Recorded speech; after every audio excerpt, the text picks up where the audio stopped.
Welcome everybody to MogTalk episode 199. Today is March the 7th, 2020. If you guys are unfamiliar with MogTalk, it's a show based around the Final Fantasy XIV community discussing everything from Savage Raiding to Chocobo Racing. And before we get too much into the show, I do want you guys to know who else is on here, so we're not just all awkwardly sitting here. Holy shit, you messed up my cameras. When you turned off your camera, it messed it up. No, it's okay. We'll do a little quick fix before we introduce everybody. All right. Hang on a minute. Clemps, turn your camera off. Okay. Yeah, we switched places. All right, and then Ethys, turn yours off, Ethys. I can be Aussie Clemps and Clemps can be... All right. Ethys, turn yours on. Or no. Turn it off. No. Yeah. Oh, all right, okay. Clemps, turn yours on. All right, Ethys, turn yours on. All right, okay. Good. Okay, Good. there we go. Now, Perfect intro for everybody here. But we'll do a little bit more formal one this time. Ethys, could you tell everybody who you are? hi, everyone. I'm Ethys. I make lore and lore-adjacent content on the YubTubs and the Twitch, and I write for various platforms, and I come on MogTalk sometimes.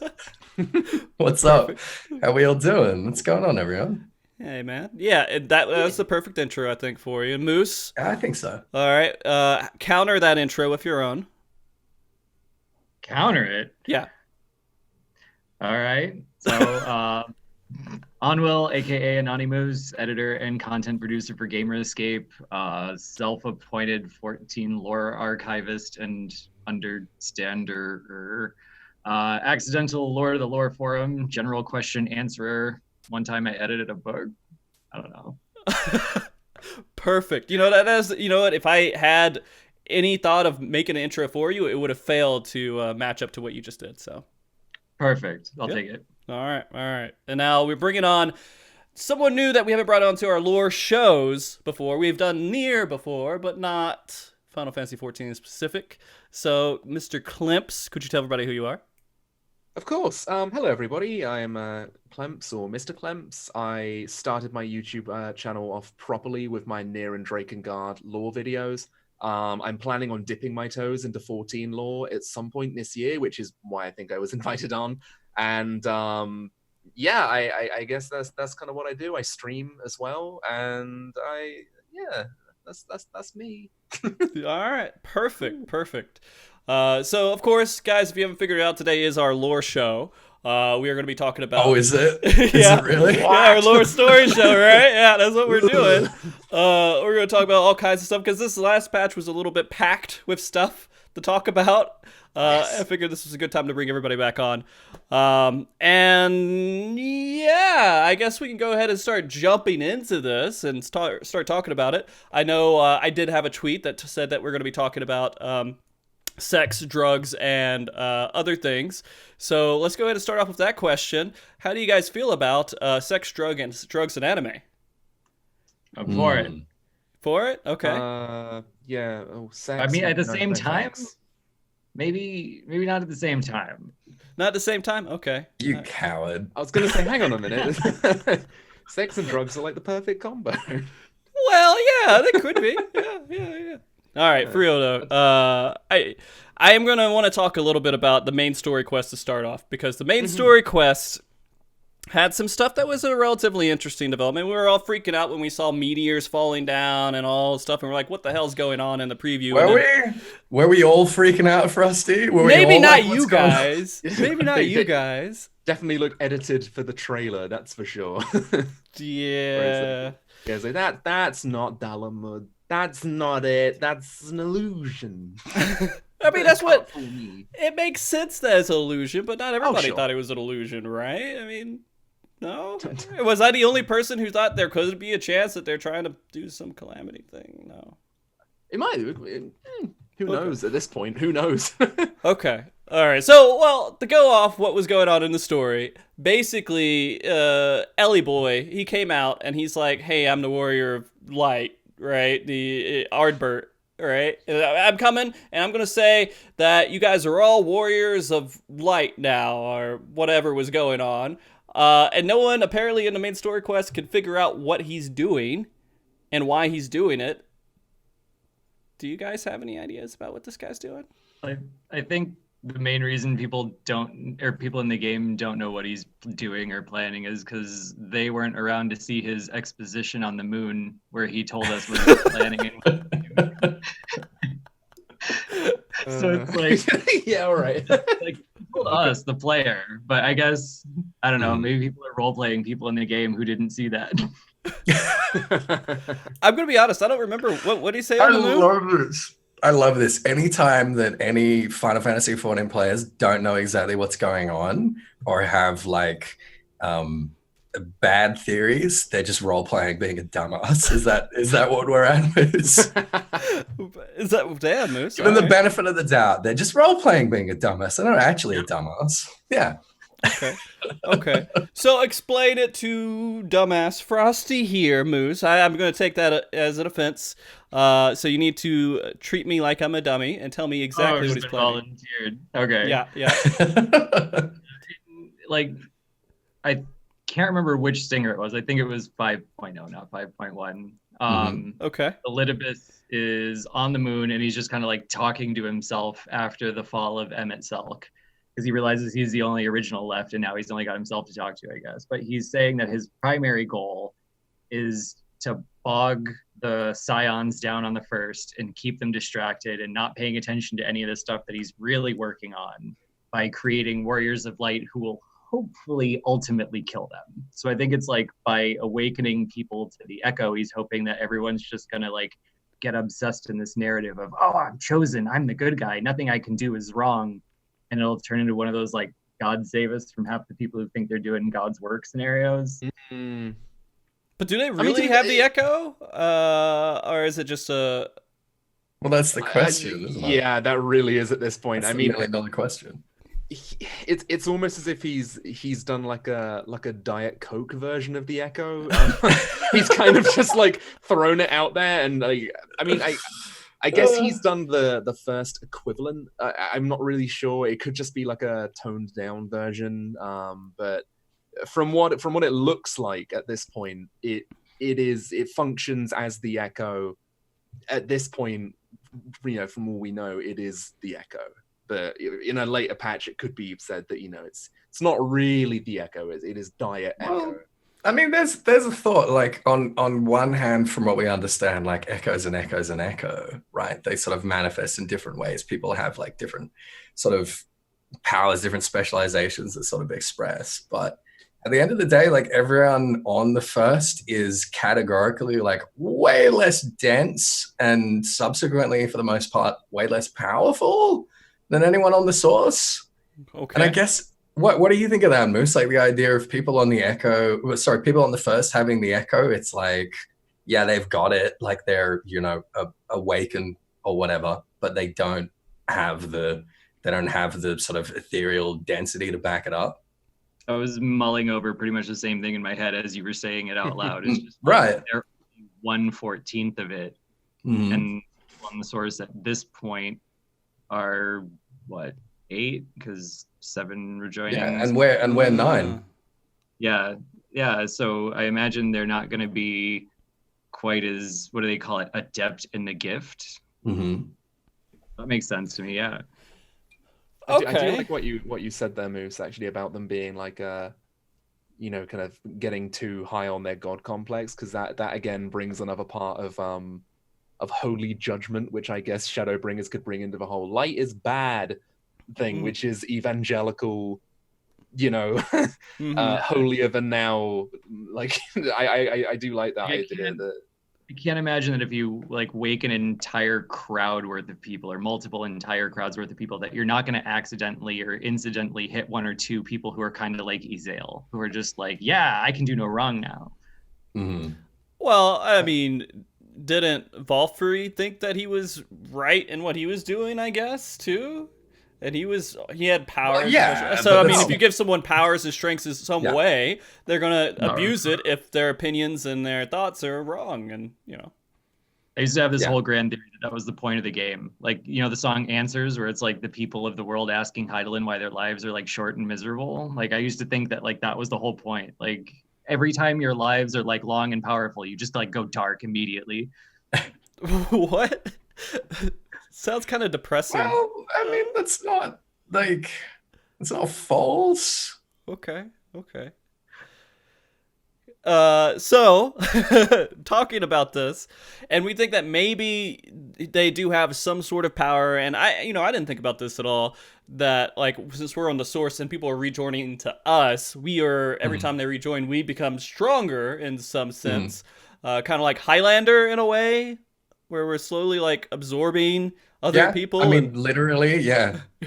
And then Yeah, honestly. then we go, and they're not part of Highlander because they're not from the original one who's collecting everything. They're just people who can be sucked in. And we don't want these guys to be sucked into our world because now they've lived for millennia and experienced life, and they're their own people. And that's kind of our thought process, right? Yeah, sure. Look, regarding the whole Elidibus thing, and I think we're adjacent to something perhaps more kind of interesting. The Star Shower, right, is something that I know Moose is very, very into. But the idea that we've had this hard confirmation now in 5.2, or as hard as a confirmation as we're going to get, that the Star Shower is from the final days. It's a memory of the final days of Amaurot. And it's some sort of like... I don't want to call it like an ancestral memory, a genetic memory. I don't know how you put it, but something that like everyone that is sort of a shard of the souls that were around and witnessed that, it's made such a strong imprint that seeing it again awakens them. It's so cool. It's so cool. But it's something that we've had since 1.0, and it's like one of the final sort of mysteries of 1.0 that we're kind of like tying up. So we know there's an illusion now. Okay. And that Elidibus and presumably Heidel and presumably anyone that has this power and sort of the wherewithal to do so can sort of create an illusionary star shower vision and just kind of awaken pretty much anyone. So you're on board with it actually being real then, and these people actually being awakened.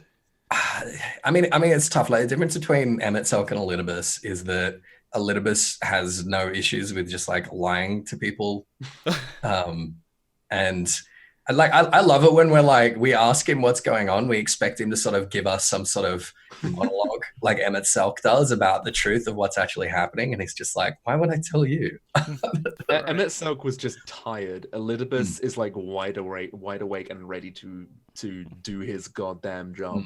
He's a young boy, as this patch kind of maybe alluded to. The fact that he's not. That's interesting. Elidibus. He might not even. He's like a. He just wears the title of Elidibus, and I think that's pretty cool. So I kind of got the impression that they were both tired, if you will, but just they've kind of like reacted in different ways. Like Emet-Selch is lonely, and he misses all of his friends, and he's sort of haunted by, and he's gotten to the point where he's quite like vulnerable, and he wants his story to be told. Whereas I feel like Elidibus is just kind of on the other end, where he's just so worn down and just so sick of all this bullshit that he's like, why would I even talk to you? Why would I have anything to do with you? Like you're nothing. Yeah. I mean, Ishikawa, she recently said that obviously she was blown away by how many people loved Emet-Selch, which really was her baby. That was her first proper big thing, and now it's a case of like, right, well, now that Emet-Selch's out of the way, I now have this essentially an adopted child in the form of Elidibus. How am I going to make Elidibus even more of a give more of a print than Emet-Selch on the community? And I think she's really going to try and pull out a lot of stops on making Elidibus just incredibly compelling. And so far he's been a bit of a slippery snake as far as what he's doing, but I do think we're going to get more answers as time goes on, obviously. Moose, what's your feelings about the star shower, first of all, and second of all, do you think that the people in the Crystarium actually have the echo, or do you think that that's also a ploy and illusion? I'm partly on standby for it because like I've been playing since 1.0. Yeah. So having been part of the Tanaka era story, I know that's not what the Star Shower was originally attached to, and I can kind of where they've kind of attached it to different things along the way. And when they were like, "Oh yeah, it's the final days," like I have to imagine that they were like chin high, hands in the air, proud of being able to like put that around and make it look like people are like, "Oh my god, they knew it all along," and he's like, "No, I didn't." No, but yeah. I definitely didn't. And, so like I love that they were able to make such like a really compelling, interesting thing out of something that wasn't even the original intention. That's amazing. Absolutely. But when it comes down to it, like I do think that they probably have like Echo Light, like Clem said. Otherwise, kind of we lose something thematically in the story. And we've seen Elidibus give people the echo before. Remember, he did the whole Sahag and Elder thing, which apparently we know how he did that now, was he just like conjured a quick hologram for him and was like, there you go. So I think they do have it, and I think it's really a compelling idea, but because it's more recently written lore, I think we're going to get a couple more big hits in 5.3 that are going to like give us even more to talk about. Well, we've touched on that, right? Like a big theme of Shadowbringers has been about taking those sort of dangling threads. I mean, and it's something we've been doing since Heaven's Ward, really. Yeah, but sort of taking those last sort of dangling threads of 1.0 and kind of tying them down to something else. And you're right that like there are a lot of people that are constantly like, oh my God, that's amazing. They were planning that all along from 10 years ago. And they definitely were not. Like it's out there that like the direction after Yoshida took the helm for the sort of like trajectory of the story changed like quite dramatically. And Moose, I know like you're way more plugged into 1.0 story and lore than pretty much anyone else. Oh yeah.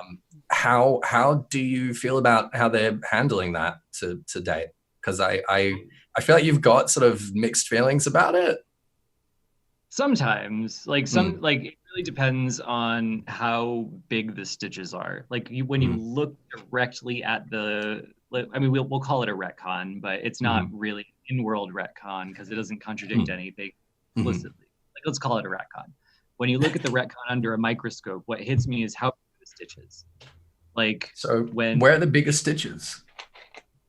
I think like do you remember when they did the Neil Frayne story in the Alchemist line? Yeah. When they cleared that up, they were like, oh, he must have been coming to warn us about Dalamud. And you know, like his whole story was written before Dalamud was invented, and you're kind of like, okay, that's a really big stitch. Yeah. Remind me of what happened there again. Sorry. Yeah, let's talk about Neil Frayne for a moment. I'm gonna need so a in big reminder. 1.0 Ul'Dan introduction arc. Yeah, Lamin's lover. Yeah, you've got like these group of young people who decide that they're going to stage an emergency and then save people from the emergency in order to like become heroes in the eyes of the people and kind of undermine the syndicate and all this other kind of stuff. So they release a Gubu at a parade, and like their idea they're gonna like kill it and be heroes. And Thancred ends up killing it after it kills Minfilia's dad. And one of the people involved in this was Neil Frayne, who ends up trying to use like necromancy to bring Minfilia's dad back, and then dies in his tomb when he gets like run through from behind by an assassin. Yikes.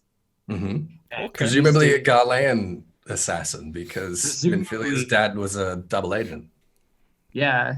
Like there's all sorts of very strange stuff attached to it. Like I probably shouldn't like go into like back end GAT stuff. It doesn't matter. It's just there's all sorts of interesting ideas of what it could have been. But Neil Frayne was put in like a state of suspended animation by the necromancy dagger he was trying to use, and then they forgot about him for like 5 years, and then they tried to wrap him up in like that Alchemist storyline by saying that the whole reason he'd come to Ul'Dan in the first place was to warn people about what was truly coming, big threat to Eorzea. And we knew that that's what it was in 1.0. We knew it was something like worse than the Empire. And it was probably going to be like the primals and whatever the presence of Silvertear Lake was going to be.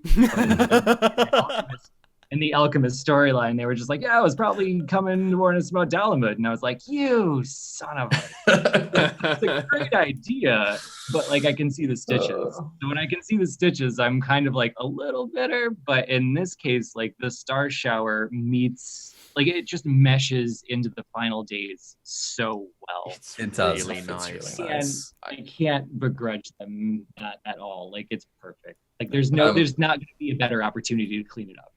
I'm gonna say the entire like please correct me if I'm wrong. The fact that Ishikawa has been like the lead story director of Shadowbringers, kind of from the fact that she's managed to take all of those threads in this one expansion. I mean, we're barely even into it. We barely even scratched the surface. I really am gonna brown those a bit here because I just respect her writing so much at this point. The fact that she's done this much already and given us quite a few answers for some age-old questions and this point on, it's seriously impressive. And I still look back on that standing ovation she got for just in well general deserved PAX West, and yeah, well deserved. And I was really nervous at the end of Shadowbringers' original story because I was thinking this feels like the end of the expansion. How in God's name are we gonna continue from now? And now, you know, we've got even more answers opening up, and it's becoming more interesting. And I love it. Again, it's like now we're starting to solidify Elidibus as and instead of just being boy on the moon, he is now boy off the moon with a plan, and I love that. You know, I guess she deserves so much respect for that, really. So Ishikawa's first entry into Final Fantasy XIV writing, as I understand, was the Ishgardian leg of 2.0, the 2.0 MSQ that we spent in Kurthus, and Coil. She wrote the story for Binding Coils. So she started off again by kind of like wrapping up, 1.0 threads and sort of bringing the train into the station there. So she has her talents. The best person at the job, definitely. Yeah. She's won me over more than once. Oh yeah. First one was Alexander when they introduced the idea of like time travel, and I'm like, you can't do that in this game. Time travel. And they totally did, and they pulled it off. Nailed it. Nailed it. And I interviewed her for Gamer Escape, and she went like through a process of creating characters and like just the depth that she thinks about them and the consideration she has for them, and the fact that like she says she accidentally gives herself stomach aches by putting them into the situations after she's grown to care so much about them. Yeah, she just won me over in a few stages. I really hope that after Shadowbringers is done, they'd better keep her on as lead writer, unless she drops the ball really hard, which I don't think she will, considering her track record. But I just feel like they have literally got this like self-sustaining lightning in a bottle now, and they need to continue kind of just putting it on. Because I don't think she can drop the ball. I think she is the ball, Sure. I think so long as she takes care of herself, we're good.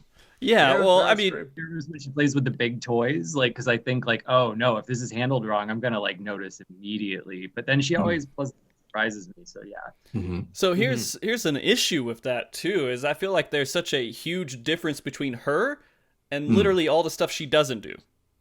I don't know. I think she definitely has like a signature.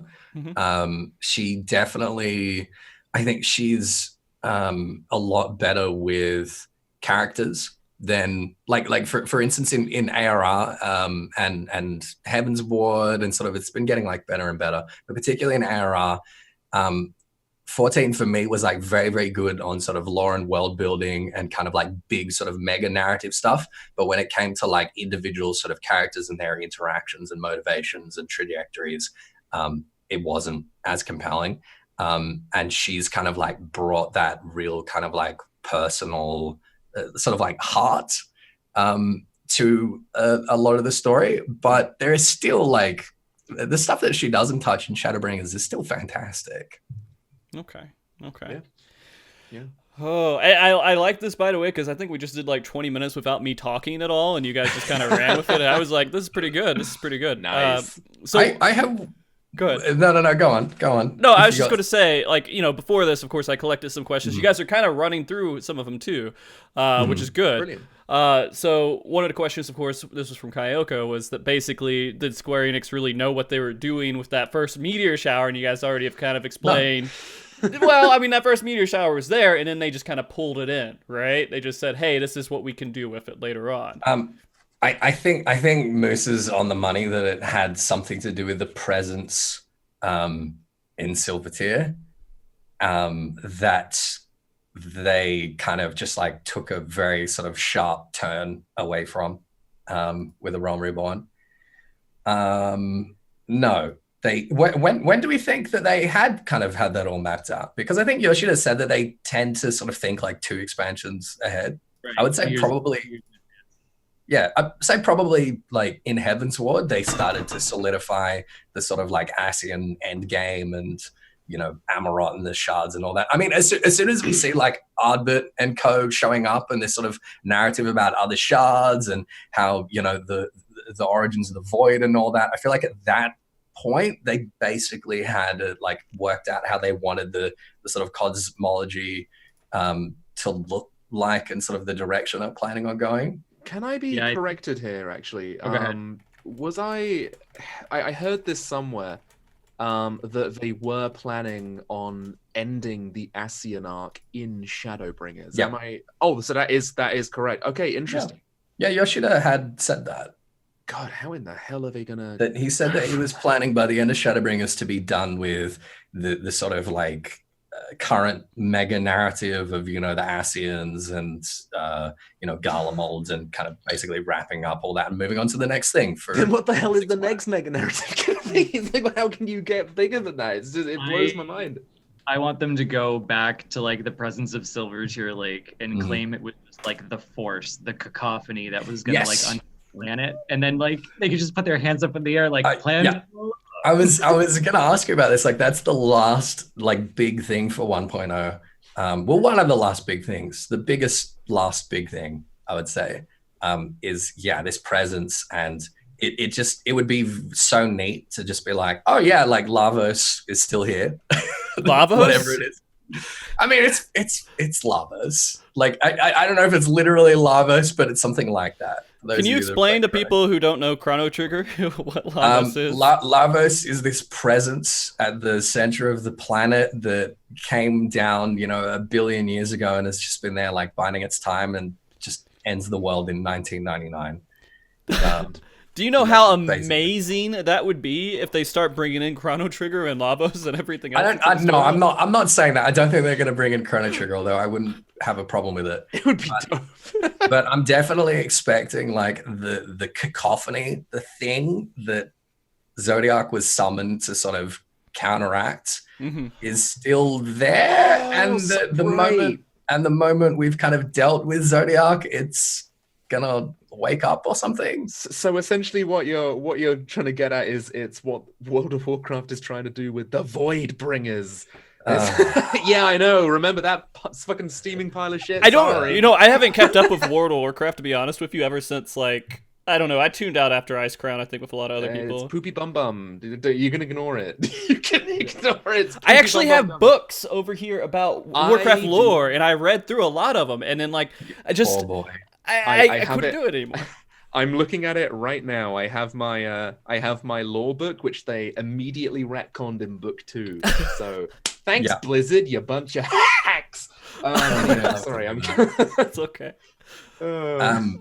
Moose, can you give us any more insight onto the presence at Silvertear and how you think that could sort of tie in? I have absolutely I can think of a way to do it, but I can guarantee you it's wrong. Please.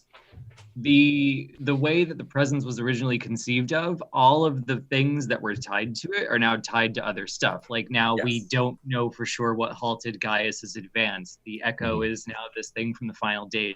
The star shower is now an illusion. We have answers for all of that. So all of the stuff that led to the presence is gone. But now we do have the cacophony, so we can blame the cacophony for it. I think, do you remember like that whole idea of how Hydaelyn literally kicked Zodiark out of the planet and he became the moon? I love the idea of using Silvertear Lake, like the wound in the planet from where that happened. Like the point he was just... Is that what Silvertear Lake is? Well, Silvertear, as we understand, is like the sort of source of ether. It's basically the part of the planet where ether is kind of most dense and most potent. And the reason why, I mean, the original reason we had why Primal started showing up was after the battle at Silvertear Skies, when the Agrius sort of pierced the sort of the surface of Silvertear Lake and crashed into Silvertear Lake. It like damaged this membrane and caused ether to suddenly start like bleeding out everywhere, and crystals starting to appear, and it subsequently became like way easy to summon primals, and like that was a big part of the whole Silvertear Skies narrative point, right, Miz? Like if you watch the original 1.0 opening, like it opens with this like beautiful lush green landscape. That's Silvertear beforehand. So it was always like this. It was always this beautiful place where all of the ethereal networks converged, but there was a seal on whatever was there. And now that seal has been broken and it's turned into this crystalline wasteland that can't support life. And like the idea that could have been a self-healing wound from where that all happened, and that's why it's so close to the ethereal sea, like that just answers everything for me. And then you can claim that there's kind of sealed up and cauterized into that wound, and then that was how everything kind of fell back into... I fucking love that. Sorry, it had not occurred to me the idea or even the consideration of like a sort of geographical location for the Hydaelyn kick. And that being Silvertear is just like, that would be so. You know what's kind of, this is vaguely on topic, but I will say, I guess I need to give a little bit of a thing. I am a wounded World of Warcraft player, an ex World of Warcraft player. I think we can tell. Yeah. I'm so sorry. It's all right. Most are. Hearing all of this and kind of getting this refresher, it's making me realize legitimately how much the WoW writing team is ripping off of 14 right now. It's quite impressive, really. It's come full circle since ARR. Like it's really interesting. Honestly, yeah, completely. I mean, there have been so many things in the latest WoW expansions. I've stopped playing WoW for good, but I still do keep up on the lore because it's a train wreck and it's hilarious to watch. With Sargeras stabbing his sword into Azeroth and causing Azeroth to bleed, causing all of this Azerite to spawn around the world, and I'm like, boy, that sure sounds similar, don't it? That sure sounds like a very similar thing I just heard right now on this podcast, boy. So yeah, I don't know. It's just like, oh my god, you hacks, and yeah, I don't know, man. So what you're saying is that the people who are on the writing team for Blizzard right now are just sitting there, they're playing 14, and they're like, hey, that's a good idea. Yeah. They're paying more attention to the Final Fantasy 14 lore than they are their own, and they're like, let's just transfer it on. Well, they're doing it with the game as well. At this stage. We know that WoW devs play 14, and like we know that Yoshida, like one of Yoshida's favorite franchises is Diablo. Yeah.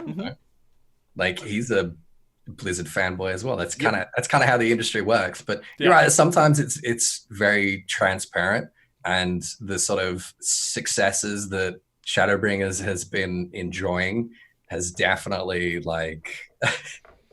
invited some inspiration. Yeah, I think that's the right word, inspiration. And Clemps is probably like straight up copy paste, but like I would say more inspired. I'm gonna defend them a little bit. It is not flat out copy paste that they have done. They've thrown their original spin on it, but it's definitely how can I put it? It's like the first of Oh, so like it's one of the many shards. we're the source, and WoW is the first. Yeah, Just yeah, that's how it is right now. It's really how it feels. Oh. It's quite funny, but it is really interesting seeing like Well, this. it's definitely less dense, so Yeah, that makes sense. yeah, definitely. It is really interesting seeing this. This again, what once was the Titan, and now, you know, you gotta keep getting inspiration from somewhere. Originally, it was Lord of the Rings, and now that's been drained dry. You're like, right, what else can we take influence from? Let's just fucking swoosh into 14 here for a little bit. I don't know. Maybe I'm being too cynical there. Maybe I am. I'm sure there's biased and cynical in your. As I've said before on my Twitter, World of Warcraft, what they did to me was like Frodo being stabbed with a Morgul blade. The wound never heals. It never heals until I go to the fucking lands in the west. But hey, That is Alright. delightfully dramatic. dramatic, but ever so true. all right. Let's get back to 14 here. Of course, please. Yeah. The main story quest here. We also went and explored some more ruins, right, of the ancient times and everything else. They seem to survive pretty well on the first. Is there a reason why? Is it because we've had less calamities on the first? Okay. Yes. Like that's literally it. I mean, Okay. Y'shtola posits a theory when we first, like in 5.0, discover these ruins of Amaurot. Is like, oh yeah, these would be, excuse me, these would be like pretty close off the coast of Limsa Lominsa, and nothing like this has ever been discovered. And all right, here's a good example. The Allegan Empire, right? 80 years ago, it was thought to be a myth, entirely apocryphal, never actually existed. Surface ruins of the Allegan Empire did not exist in Eorzea before the 7th Umbral Calamity. And suddenly the Calamity causes such a dramatic kind of shift in geography that ruins that were buried miles and miles underground are suddenly brought to the surface. Pretty much every Calamity, it just kind of like levels like most civilization, particularly in Eorzea, just kind of buries everything, and we're kind of sent back to the Stone Age. And having like 7 of those piled on top of one another, like, would just about bury any trace of Amaurot, particularly since like after the Sundering, there were ruins of Amaurot. People saw them, people could like wander around in them, but they had no idea what they were. They had no memory of what they were and what they were about. Okay. So on the first, they've kind of been retained because people, again, they didn't have that memory, but they still like they had the ruins, and they sort of, you know, drew like cave paintings and stuff like that, and stuff like that has survived because there hasn't been all of these kind of land shattering calamities over and over and over. Like on the shard, like you only get one calamity. Like if a calamity comes along, like that's your world deleted. You're done. You're gone. Right. So as far as we can tell, the shards are each like probably resemble each other a lot more than they resemble the source, and each of them also probably resembles the ancient world kind of geographically a lot closer than the source does. Okay. That's the explanation sort of that we're given internally, the theory that we're given by Y'shtola when we visit Amaurot, who's usually like pretty on the money. So that isn't to say like there are no ruins left of Amaurot on the source, and we're never going to see that, but that's kind of the prevailing theory as I understand. Is that about right? I agree with pretty much every point made there. I think I wouldn't say it's impossible that there's something on the source, but that there's just so much more like circumstantial problematic nature in finding it because of all the calamities that it's probably very small or very far away, or that we wouldn't recognize it if we found it.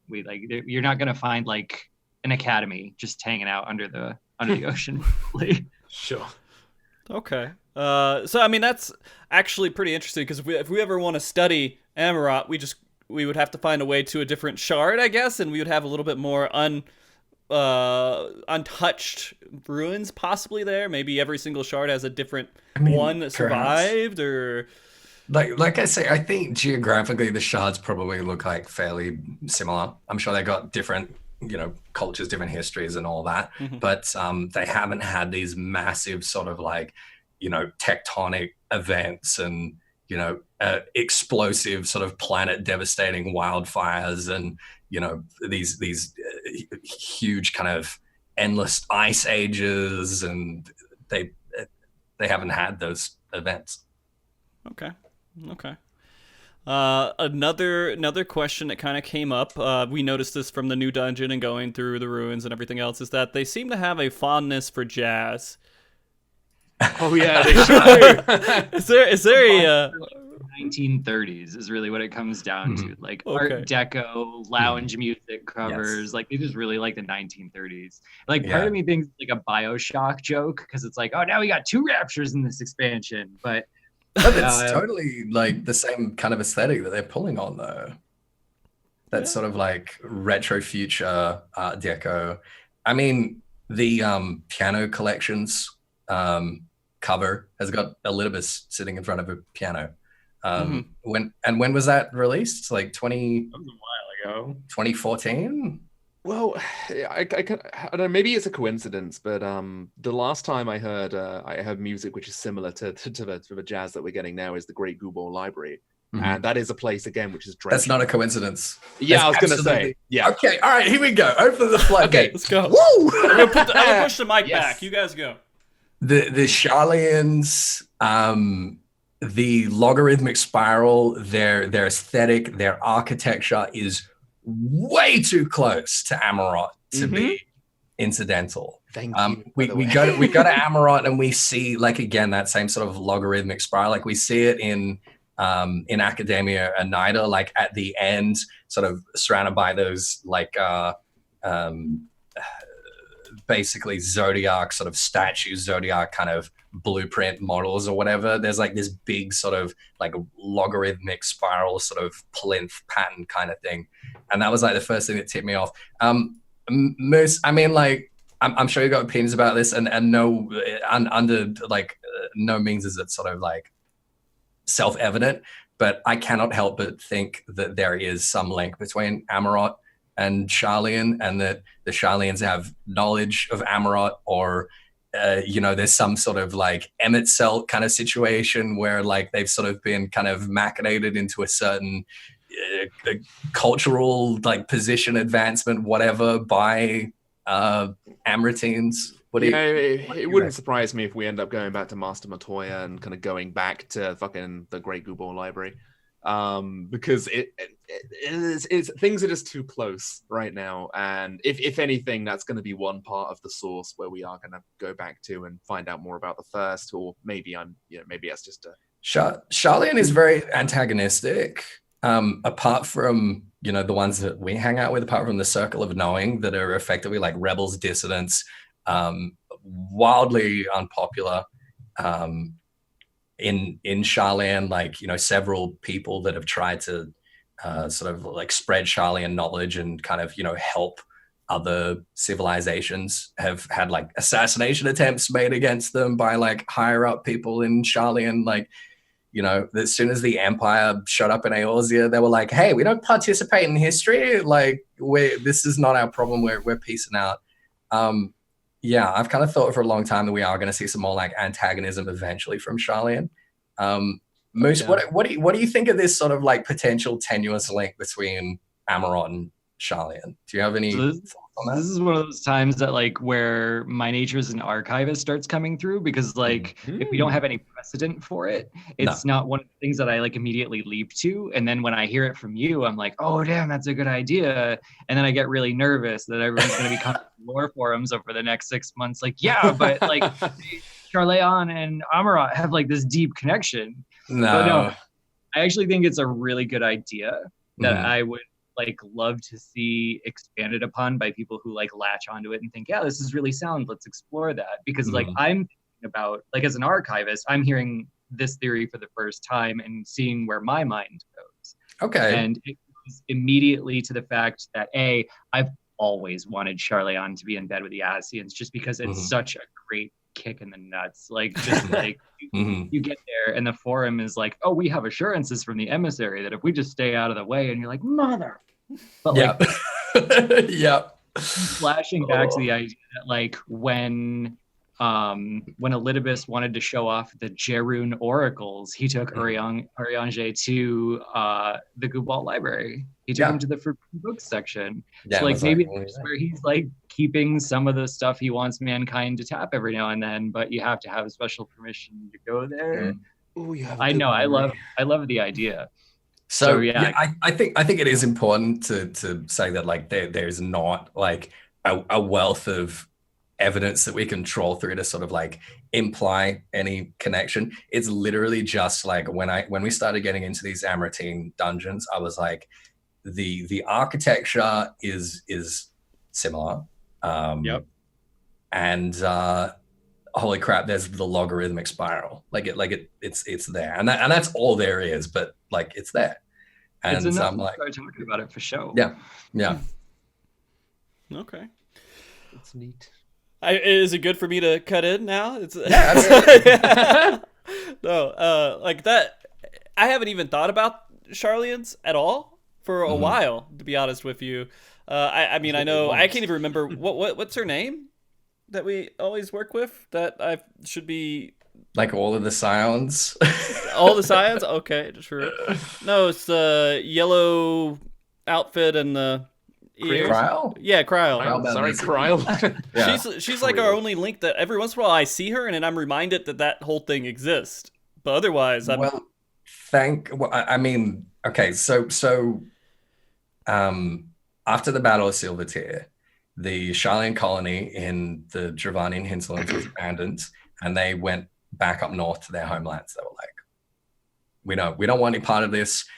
We do not interfere with history. We just archive it. We do not participate. We are not getting involved. And Louisoux was basically like, fuck that noise, and painted himself with an extra tattoo and was like, who else is with me? Who else is going to fuck around? Basically the scions, they're all part of that sort of, I guess, conspiracy, I guess you could say. Kryl is, Rambros, the head of the Sons is Koinak. Like there's, a handful of others around, but there's sort of this small group of Sharlayans that are like, nah, we're going to try and actually like help people. So this brings up something I can jump onto real quick that someone was talking about before the show started. I believe Tag was asking this question about the staff for Louisoux and why that, because they were saying, hey, it was broken and then we thought it was important and then we haven't heard about it. Yeah. I didn't even remember it. The last time we saw the Tupsamati was, I believe, when Shinryu was summoned. Yep. And Old Mate kind of used that to fuel the cocoon to trap that. And as far as we know, like that was it. It was destroyed there. It was destroyed? Well, in the same way that like we're kind of done with the Dragon Eyes, we've used them so many times that they just kind of spent and Astinian destroyed them. I think it's probably the same with the Tupsamati. But we do know that there are other tablets, so the Tupsamati, it's not the staff itself, it's like the little tablet that's on it that contains all the power. And we know that is like a big deal, and that there are other kind of artifacts like that around. That's one of my big unanswered lore questions is like, where are the other 10?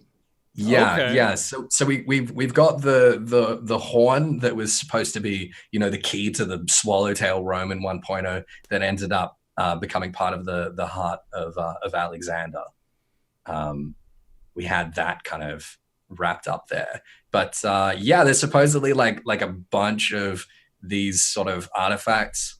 We don't know where they're from. We don't know what they're about. We know that they're very old, probably from, the pre-sundered ancient worlds. At this point, that's probably where they'll end up taking them if they take them anywhere. But no, like we don't know anything else about them, do we? Do we know anything else about them, Moose? No, like I think it was supposed to be part of the original story in terms of like the fact that they could gather so much aether and that it was associated with kind of the elements and the gods, it was supposed to lead towards where that revelation was going. And that the ASCIAN were giving them to the beast tribes to make it easier to summon primals when it was still really difficult to do so. But now that we've seen the one that was going to be given to the Sahagin originally end up in the core of Alexander, and we've seen one end up with Louisoux somehow, and then I think you're right. I think we're meant to assume that it was destroyed with Papalymo when he did that spell. But I don't know if that's canon. But like we have a whole bunch of other ones in the wind, and I really want to know what happens to those. Like we never brought them up again, and they seem like they were really, really important. And Tag brings up a good point that like we've seen Travanchet or whatever his name was appear and disappear twice now. So it would be really funny to see him again. So he might have access to more of the keys. So it's funny now that we're going through all this and talking about it. What you're saying right now, would you have any prediction a year ago that these would be the thoughts that you have on the story and the lore? Because it feels like it has evolved so much that we have all these new theories and thoughts and everything else over Shadowbringers, right? Or does some of it make sense? Part of why I'm on standby is because the archive knowledge doesn't go very far right now. Like, I mean, I had been under the impression because of Nabrialis's speech that La Habrea and Elidibus were the only two overlords on the source that were originals. And then like they kind of had a choice. We need an overlord for the story right now. Do we bring back La Habrea after we've already brought back Zenos and Gaia and Yotsuyu and everyone else? Or do we change the story a bit? And they were like, okay, Emet-Selch. And like, that's my theory for how that happened. Okay. And no, I just haven't seen a lot of this coming at all. Yeah, he came out of nowhere. Like Emet-Selch literally just like was pulled out of the ether. He just popped out from behind a chair, and I was like, "Oh, here he is." Here's the Although that said, like learning that Garlemald was an ASCIAN machine the whole time was kind of very compelling and made a lot of sense. Just because like they, as an empire, they've always been so inefficient. Like just so bumbling. They have been the least threatening part of 14 in the longest time. It's not even about that. It's just like they never finish what they start, and like they sort of like come in and make a mess and then move out, and like and it's never made any rhyme or reason or sense until we learn that the whole point of it is to be chaotic. You know what line from the ruby weapon which kind of caught me off guard in like a wait really kind of way was the ruby weapon was that surely was more powerful than the Ultima weapon. I'm like, really because they say this line where they're like, the ruby weapon was definitely more of a powerful weapon than the Ultima weapon. I'm like, well, I didn't really feel like I had that much more trouble than the Ultima weapon, really. The Ultima weapon had much more of an impact. And I feel like, I don't know, maybe that's just because we've risen in our Dragon Ball Z power level or something Absolutely, like that. For that, yeah. Yeah, I feel like they definitely didn't demonstrate the ruby weapon's power enough to me for it to feel like more of a threat than the Ultima weapon, like the final boss of the original vanilla, thing. It kind of just fell a bit flat for me, and that's a shame. But hey ho. Well, I mean, maybe by the time we're done with Diamond Weapon and Emerald Weapon, and I feel like that was just the start of it. I feel like all the orphans have like thematic haircuts for a reason. Definitely. Of course. Like the green hair, like okay. Oh yeah, you can see what's going on with that. I don't like the orphans. You don't? No, I don't like the orphans. They seem annoying as shit. Well, it's not even that. They just feel kind of like shoehorned. like Ruby Weapon, the way this story sets up, there's like so many, like again, like 1.0 kind of throwbacks and like things that we can do with sort of Gaius's character and things that we can do, with all of that it's like, I don't know. I don't really, I wanted to see Nero. I wanted to see more Sid. I wanted to see Nero factor in somewhere because again, like Gaius takes responsibility for Ultima and that's fine. But like Nero was the dude that reconstructed it and sort of like reverse engineered and all that. And it's going to be like his notes and his research that they're going on to make these other weapons. And I thought it would have been really interesting. I mean, I know like everyone loves that Nero's had this weird kind of like redemption arc, but I think it would have been really interesting to find out that Nero has been like designing these weapons. We're like, what the hell? And he's like, what? I was never on your side. Like, I'm just pursuing science and like power for power's sake and that whole thing. Okay, yeah. I am seeing people correct me in the comments, basically saying that the fact that the Ruby had maybe one unnamed primal and the Ultima was already powered up with at least 3. That's fair. And that actually didn't register to me very much. So. It's also the Ruby had this like synthetic aurosite that was loaded up with fucking Nail Deus Darnus. That was such Did you guys predict that at all? Did you think that Nail was going to No! It was the coolest reveal. I remember thinking this is way too easy, and then all of a sudden I'm like, this fight is not over yet. And then just that happened. I was like, what?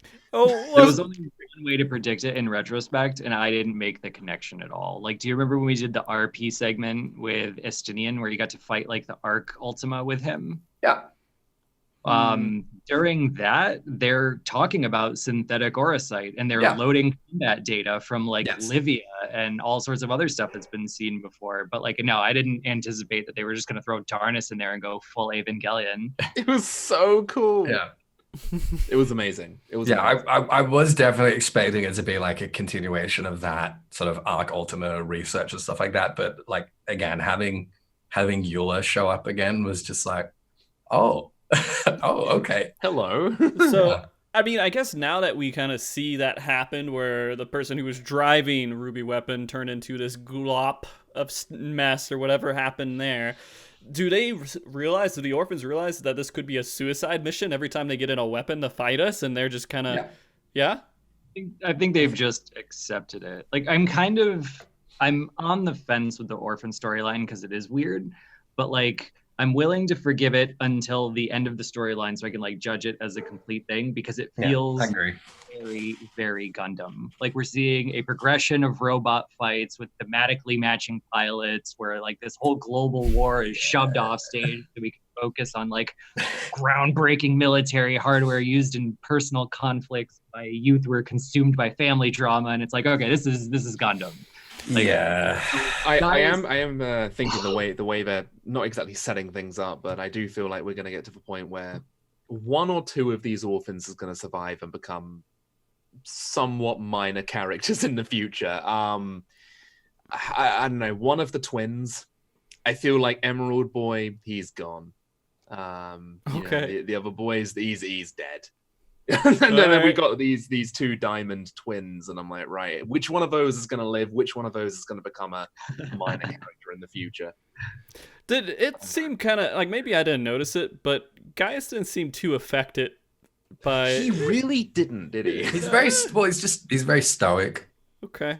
It's just his character. I'm sure he's deeply affected by it. He did have a moment where he turned away, and I think that's meant to be all we have. Is that that's the most you're gonna get? That's all we're gonna, and it's exactly in his character to do that. And I feel like we're gonna get more in the future. You can guarantee off screen he's probably like, God damn, upset. This is probably me just being way too into 1.0 again. Like, one of the main reasons I wanted him to come back is because 1.0, 1.8, 1.23, and 2.0 Gaius, like, they just don't mesh at all. They don't jive. No. I really wanted that to be resolved. But like, in 1.0, there's this scene where Sid like chews him out for being like this former proud warrior who now is just like this servant to Nail Van Darnus, and he does whatever he says, and the proud wolf is just a lapdog, and all he does is he just kind of walks away and sulks, and then he turns around and shoots him in the shoulder and walks away again. So yeah, he is stoic. Okay. Like, I feel like we see that same thing here, where after we beat the Ruby Weapon, Gaius is like, well, I hope she didn't suffer. And Sid's standing there like, oh no, she suffered big time. Like, that was probably that was so mean. That was so awful of Sid. I was like, dude. Well, I mean, horrible. Maybe that awakened something in Gaius where he's like, all right, now we have to figure out a way, to like, I was kind of really happy to see how they incorporated Gaius into this weapon kind of, I guess, trilogy, whatever it's going to be. It's really nice. It's kind of nice giving him this element of family. It's nice that they're giving him kind of, well, we're giving him more chance to kind of they didn't have to invent new characters to do that. They didn't know, but at the same time, you kind of... He had Livia and Retardant. He had Fordola. Whilst they didn't need that, you also need puppets to put in the goddamn robot, Shinji. Like you need. Totally. Yeah, like someone's got to be in the robot, but just making this whole story about them, I'm just not 100% on board with yet. Well, I mean, let's just. To be fair, I am like half on board with you. They feel. They feel a little bit tagged on, but I do hope that in the next ones we do get more of a focus on Gaius's lament on how his children, because to be fair, we never even heard about them before, but here they are. How his children are suffering or will suffer. I want to see him get more involved in stopping them from doing them in what they're going to do. I just want to see him take more of a stance on it. I think seeing him break character will be really interesting. Well, Gaius is dead, right? I mean, he's going to die at the end of the storyline, right? There's no way he's. I mean, I don't know. Why pump it up? I think he might second death someday, but I think it would be MSQ. Yes. Actually, but then it would be harder to do the weapon storyline at all. Is this plot armor? Oh, let me think about it. This might be the game's way of giving him an arc, which will allow him to continue in the main story quest. Yeah, that might be true. Yeah. I agree that if Gaius dies, it's got to be in the MSQ. Like I see Gaius's conclusion is either him sacrificing himself for, the future of Garlemald and the restoration of a Garlean Republic, or he becomes like Chancellor or something. Okay. But I don't want him to. I want Maxima to take that job. I just don't want them to bring back Gaius and then kill Gaia. We've had him die once. Just if he's back, don't kill him again, because I'm not gonna be like, right, when's he coming back again? Yeah, I just feel like. Well, I mean, that's kind of a thing that we're seeing as a theme. People just seem to be coming back, right? Not everyone. Not everyone. Right? Selk is absolutely not fucking coming back. Emmett Selk is not coming back. Laha Bray is not coming back. Ishikawa explained this to me when we were at PAX that time, which like she says that she is fearless when it comes to killing people and resurrecting people, but it has to match with the story and it has to add something to the story. So like it has to be in the end worth the purchase you've made. Like death has to have meaning, and if you invalidate the meaning, it has to have like a weight to it that's worth it. That's reassuring. I guess we'll see. I'm just hoping that it's worth it. That's all that matters to me. Is if his character arc is fixed and he goes down big, I'm okay with him dying again. But if not, yeah, I keep him. Okay. Because, I mean, like, he could become the ruler of Garlemald at the end of it, right? I mean, that's the other possibility, and then we don't have to worry about them, and we go fight some bigger threat. That scares me, just because his name is Gaius. But, like, I just wanted him back so we could fix his character arc. That's it. I didn't like the inconsistency. But, like, now, it went from everybody telling me he's dead, get over it, to everyone, like, chasing after this boulder I've been pushing uphill as it comes down the other side. Like, and I'm like, no, wait. Yeah. No, I definitely feel that. Do we have any idea what the... I mean, the biggest one with Zenos, my least favorite Final Fantasy XIV character right now. When I saw not him, a character. Right, thank you. Okay, so at least we're on the same same wavelength. He's like a walking calamity.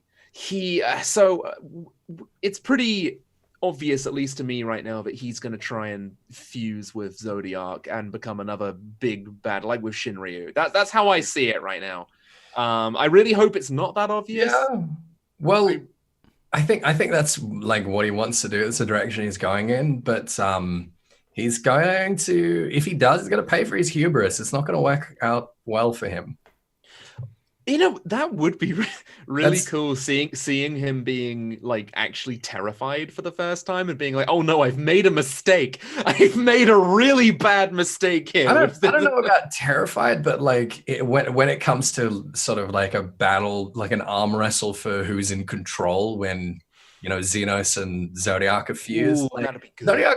Zodiac wins that arm wrestle, and that's a shortcut to us fighting Zodiac Prime and kind of defeating Zodiac and wrapping that up without having to go along with the rejoinings or some other bullshit. I mean, the fact that Ishikawa brought him back, part of me kind of hopes that maybe she thought that Zenos's arc wasn't complete by the end of Stormblood. Maybe she wants to bring more out of this fucking waste of a villain. I hope she does, because by the end of Stormblood, I hated Zenos. I thought he was a waste. He was a waste, a big-assed waste. So bad. He's been a roller coaster for me, just because I'm not a big fan of like 0% approval rating villains usually, but I agree that he might have been what was needed for us to want to fight Garlemald that bad in All Amigo. So like at the end of the storyline, when he's finally made his point and he's killed himself, I'm like, great, that was okay, I can accept this is fine. And then he comes back and I'm like, well, what the hell are we doing? Like, what does this story gain from this now? And I really am nervous about, like, are we going to get what it cost out of him? I hope we do. I'm nervous. We have so many like sympathetic villains in Final Fantasy XIV. Like pretty much every major villain we've had has been like, I mean, there's literally been like factions of people with every single major villain of like, this person's not a villain, they did nothing wrong. Emet-Selch did nothing wrong. Yotsuyu did nothing wrong. Thornton did nothing wrong.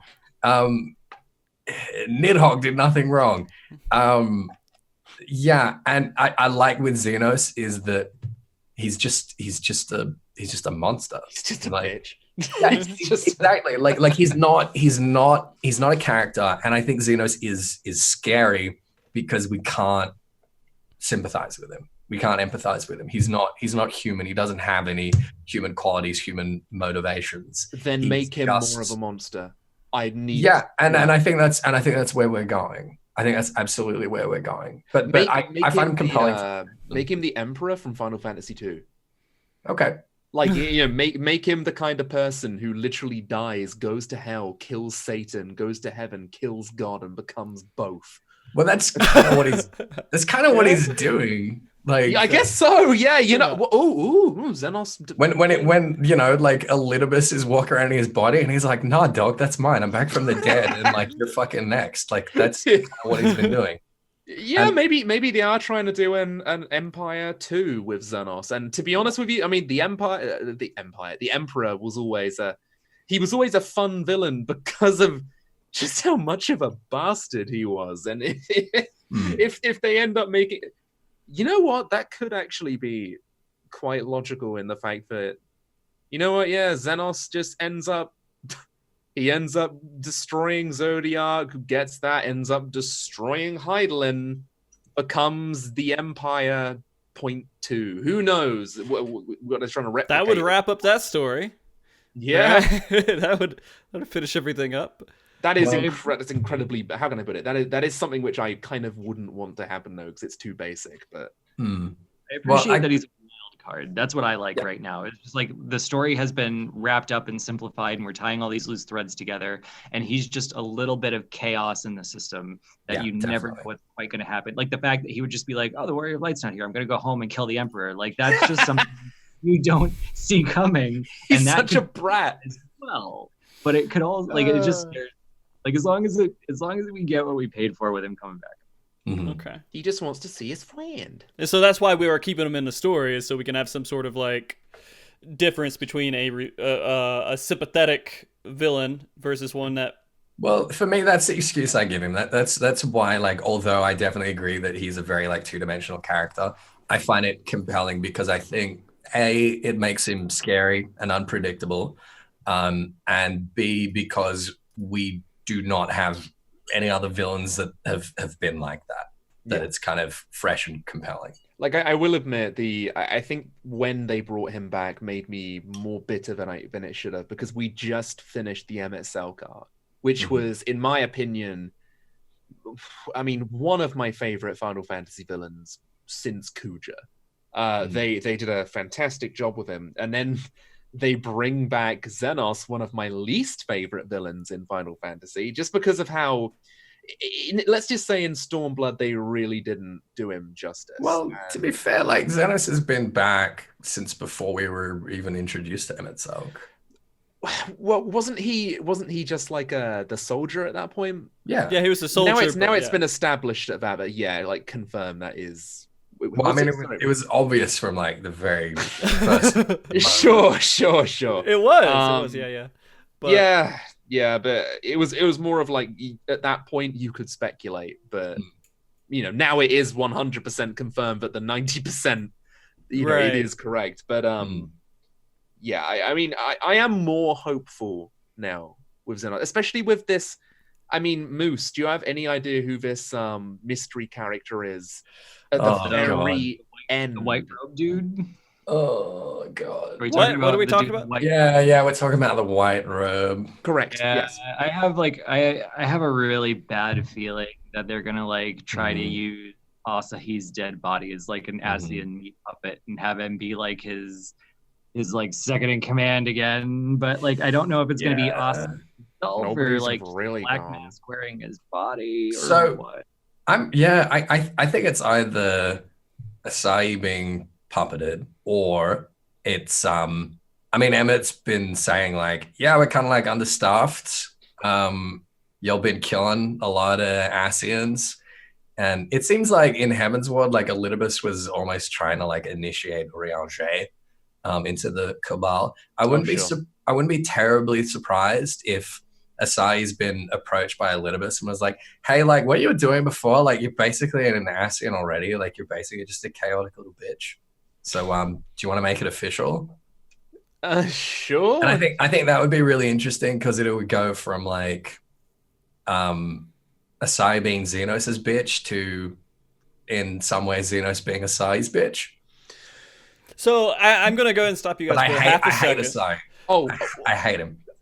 I mean, yeah. He's... All right, hold on. Go on. So I'm going to go ahead and say one of these things like, oh, I know who Asahi is, but could you explain to chat and pretend like I know something? Could you guys explain it a little bit more? Yeah, Asahi is Yotsuyu's brother, that bitter little brat that was worshipping Zenos, thought that he was the one. Okay. Yeah, I got it. All right, thank you. Yeah, okay. He really is like a Zenos simp. To put a better, he simps. That's a great way to sum it up. Oh, like, yeah, absolutely. Me nervous though is like I thought his death was perfect. Like I agree. He like Yotsuyu was able to take out the person who was the first person on her hit list and just kind of like bring the whole thing back to the beginning, full circle. It was so poetic. Yeah. And now I'm sitting here thinking, like, what do we buy if it's more than just his body? Like, what do we buy with this if it's him? Does it feel like they're just trying to fix things from Stormblood right now? Like, not to the to a massive extent, but with Asahi and everything, and just I don't know, man. Like, I actually preferred Asahi as like more of like a hateable villain to Zenos because Asahi had. Like his character wasn't perfect, but he was a brat. He was a spoiled child that rose to power, and seeing a spoiled little bitch of a child become this high rank was really interesting. And honestly, the fact that he was wiped out that quick, as well as Yotsuyu, to be honest, that's one part about 14 which I never liked, the fact that they introduced these really compelling female characters and they are gone. Like if you're an interesting new female character like Yaseli, Yotsuyu, Monbrida, like there are all these characters where I'm like, damn, you're interesting. It's like, nope, we're gonna get that guillotine and it's slowly going. I don't know about that. I mean, like Alize has become more and more kind of central and more of like a narrative fulcrum, and she's fantastic. Sure, but she has been around since like day one. But she's been peripheral since like the end of Heaven's Ward. I'll take the L there. I'll take the L. Rin as well, I think, has had like a really interesting sort of character arc and trajectory. So I agree. Like it's interesting that we do have a lot of these kind of tragic female characters, but I think for every one of them, we've got like a Gosetsu as well, you know? Sure, I would just like, I honestly would have liked to see Yotsuyu get more of a redemption than anyone else in this entire, considering her backstory. I would have really liked to have seen her. That's personal. That's very personal, though. Yeah, I get that. I'm always gonna be in the position that Yotzi was a psychopath. What happened to her was awful, but she was still disgusting. She was oh god, yeah, she was. Oh, she was foul. And she did not she got what she deserved. It couldn't have gone any other way. It would have felt like so flat if it was like, oh look, she's forgotten everything and she's lost her memory and now she's a good guy. It's kind of the same as with Emmett Selk in that regard. Yeah, where, totally. you know, yeah, Emmett Selk is like his entire. It's why people say, you know, Emmett Selk did nothing wrong, because you do have that moment where you stop and you raise an eyebrow and you go, you know, huh. But then obviously you know deep down that all of his goals are incredibly messed up, and people who say, you know, Emmett Selk did nothing wrong, I'm sorry, it's just not.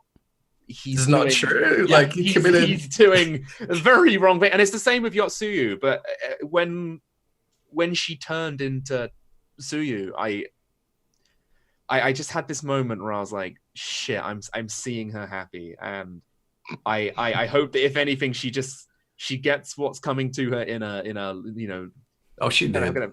She did. But at the same time, it's more just like I just want what's coming to her in terms of. Just imprison the motherfucker. I just think dying. I don't know. It really. Her character affected me so much just because of everything she went through, and obviously I feel like we all know what she went through, and it was tragic, and I really wanted more out of her, but I wanted her arc to go on longer. I suppose that's what I wanted.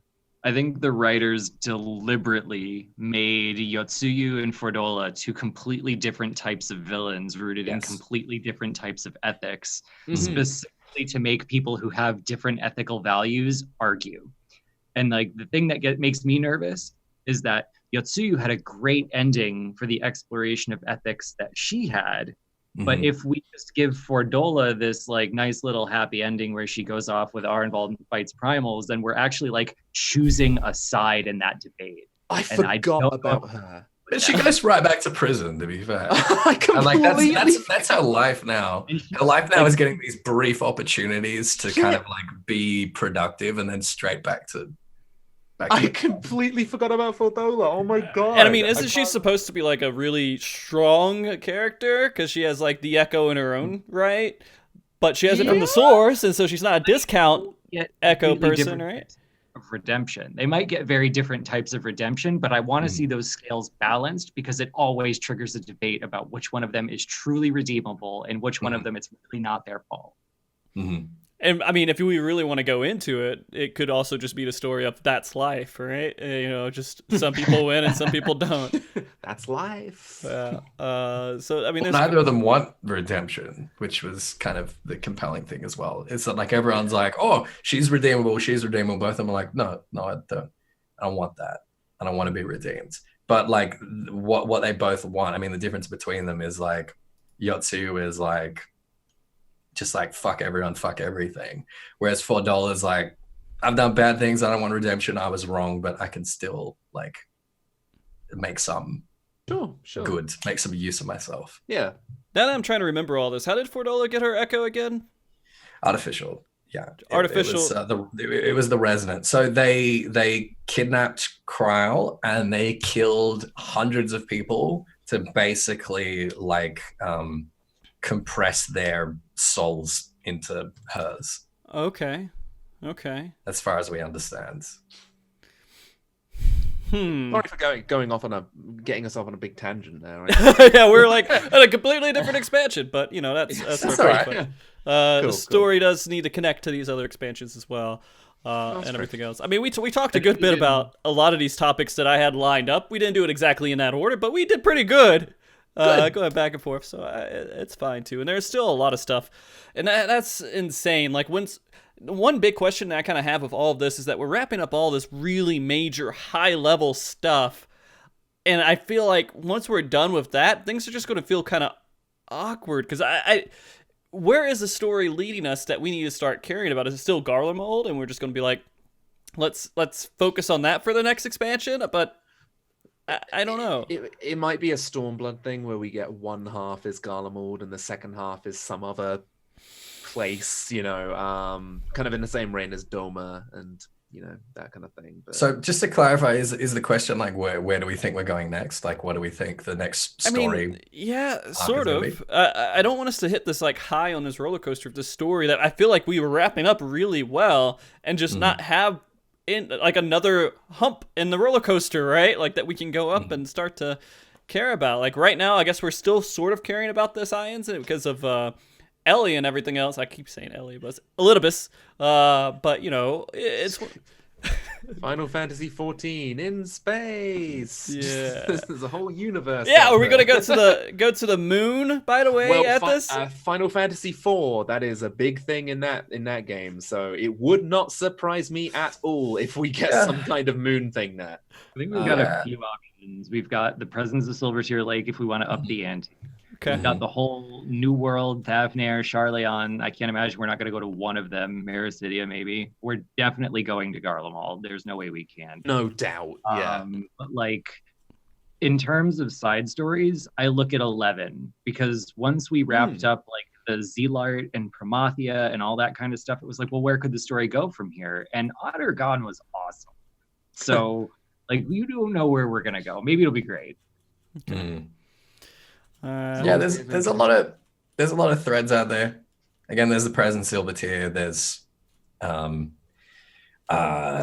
the extraterrestrial threat of the people that made Omega. There's the fact that like Midgard Zormer. Yeah, sure. Yeah.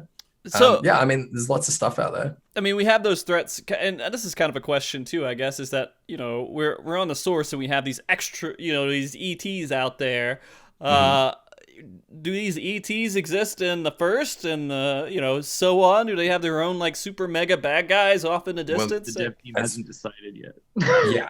Okay. Yeah, the dev team, as far as we understand, the dev team literally has not decided whether like the dragon star, whether like other worlds, whether they're all shards or whether there's worlds outside of the shards, and exactly how the sort of cosmology works there.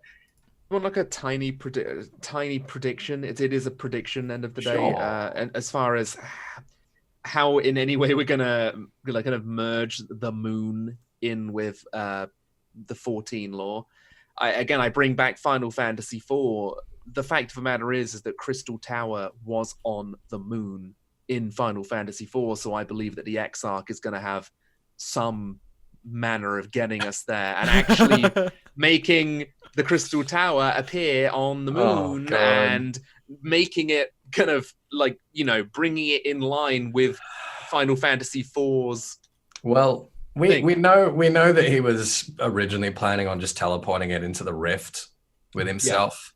To kind of disperse that light and, you know, allow himself to die and everyone to return and do all that. Yeah. So, like, he has the ability to kind of do something like that, but I don't know. Like, I'm so done with the Crystal Tower at this point. Maybe that'll be when it's destroyed and you can have your happy ending as far as that goes. Just leave it. Just leave it, please. Just leave it in Novrant. It's fine. But here's the thing, if they get rid of the Crystal Tower, then they have to redo that zone, right? And so we don't see it anymore, and then like it's a little bit of work. I don't know. I mean, they've done out there things before. Keep in mind A Realm Reborn. And I don't think there's any chance they're gonna kill the servers for a year and redo every. Maybe. Sure. If they do that just so we could go to the fucking moon, I quit. Ethys has a history with moon questions, so you guys might not know that, but that's all right. One thing I do want to jump into, because we didn't really talk about Ethan's verse too much, and Ethys, it was a lot of fun, you know, talking about Eden's verse, you know, while we're doing the World Race show and everything else. Hell yeah. And you're just having to kind of make guesses and everything. And I'm going to ask this to Ethys in particular. How do you feel about the Eden's Verse storyline now that you've actually had a chance to go through and make sense of it? I love it. I think it's great. I'm not sure where it's gonna end up next, but I'm really enjoying it. So there were two like really big points in Eden's Verse for me. The first was E7, Find the Heart of Darkness. So we don't know whether it's kind of categorically true or not, but the prevailing theory of Gaia being the Oracle of Darkness, having within her an essence of Zodiac in the same way that Minfilia and then subsequently Reen has within them and a sliver of the essence of Hydaelyn. That's what we fight in E7. If Reen is really that, then we are fighting a sliver of Zodiac, and E7 is like a Zodiac fight in a lot of ways, which was just kind of like so out of left field. I really enjoyed that. I really enjoyed kind of the I guess the explanation through that of like the nature of Sin Eater's hunger being attracted specifically to astrally aspected ether. The fact they don't just hang out in the empty, the fact that they invade Novrant and try and feed on people is because they're hungering after astrally aspected ether. And the fact that the Heart of Darkness can sort of use that to control them, I thought was really, really compelling. So that was number one. Number two was having a fucking Hydaelyn fight.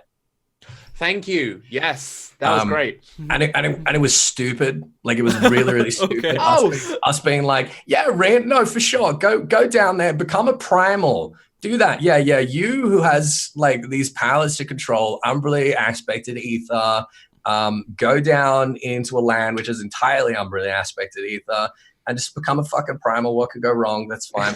I remember having this moment when Gaia goes, she's gone berserk. And I was like, yeah, no shit. Yeah. What do you think? But the stakes in E8, she's basically trying to create another flood of light. She loses her shit. In that ad phase, she's like drawing all of those elements like back into the umbral pole and like trying to reverse everything that we've done to that point with the elements. And basically like the stakes of that fight, if we fail to stop Reen, is like the flood of light is finished. Like the Novrant's destroyed. Everything that we've done through 5.0 is undone. Everything we've done through the Eden quest is undone in that fight if we fuck up that little DPS check. I didn't get like that to be me, honest with like, you. That was so cool. Super cool. That and like the Hydaelyn kick and yeah, all that was just like so hype. And then you know, cutscene at the end, like Gaia bringing the hammer of darkness to bear upon the shield of light, and I'm just like, oh, remember when La Habrea said that thing in 2.0? Huh. It was just it was like the MSQ for 5.2 was the weakest part for me, just because like Eden was so hype and Ruby was so hype with you know, the whole thing about Ulidanus and the sort of things we can speculate about that. So I'm going to just say, as a ignorant person, when talking about the story and everything else, I wasn't really that pulled in by the raid story. I was like, oh, this is just more of the same stuff. Here's a primal, here's another primal, and here's... It was up until that point.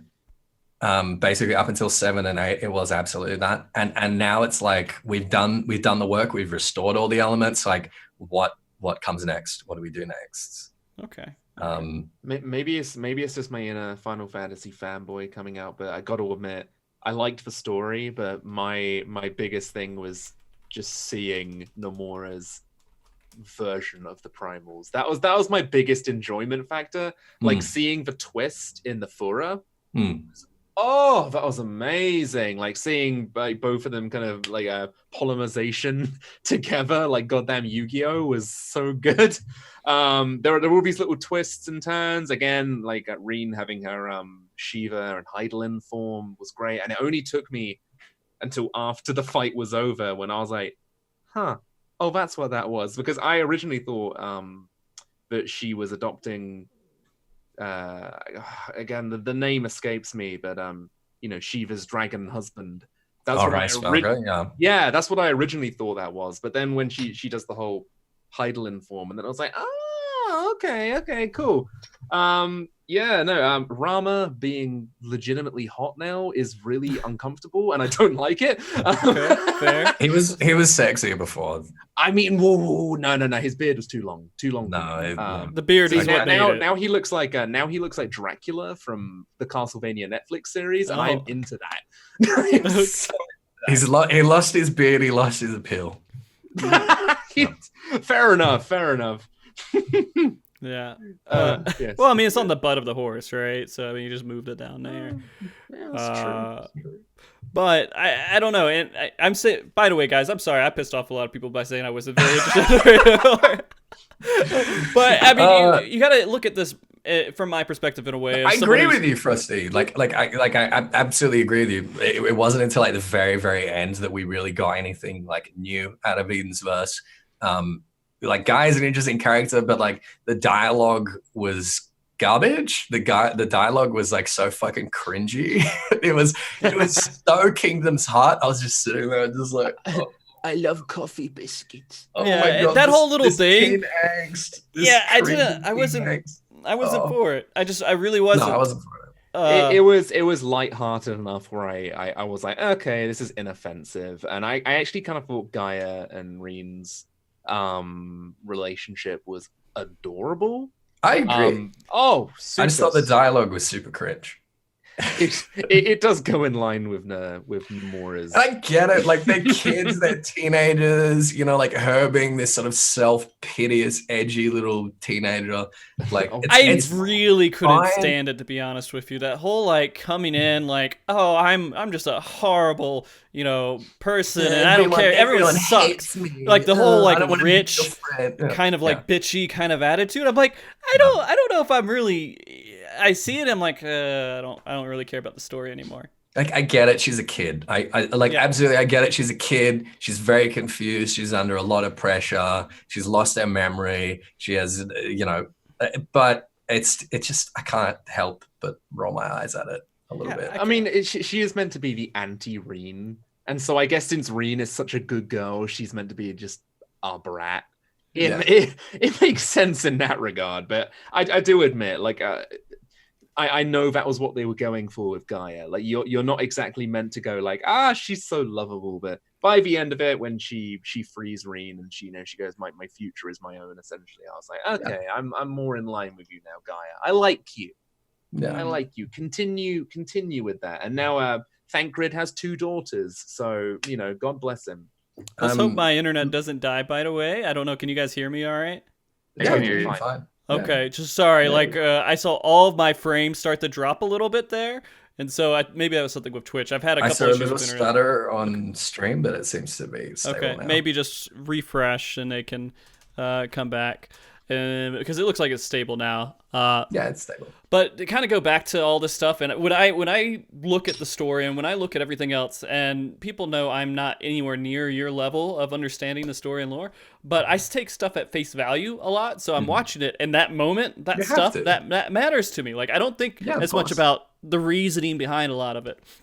But no, you got to do that later. Like that's stuff to do afterwards. Yeah. But no, I totally agree. So when we're talking about like someone walking over and telling Thancred to carry your bags versus a scene where someone is holding the face of a child you're trying to save, gets stabbed in the back, and then your face starts to melt and you turn into a Sin Eater.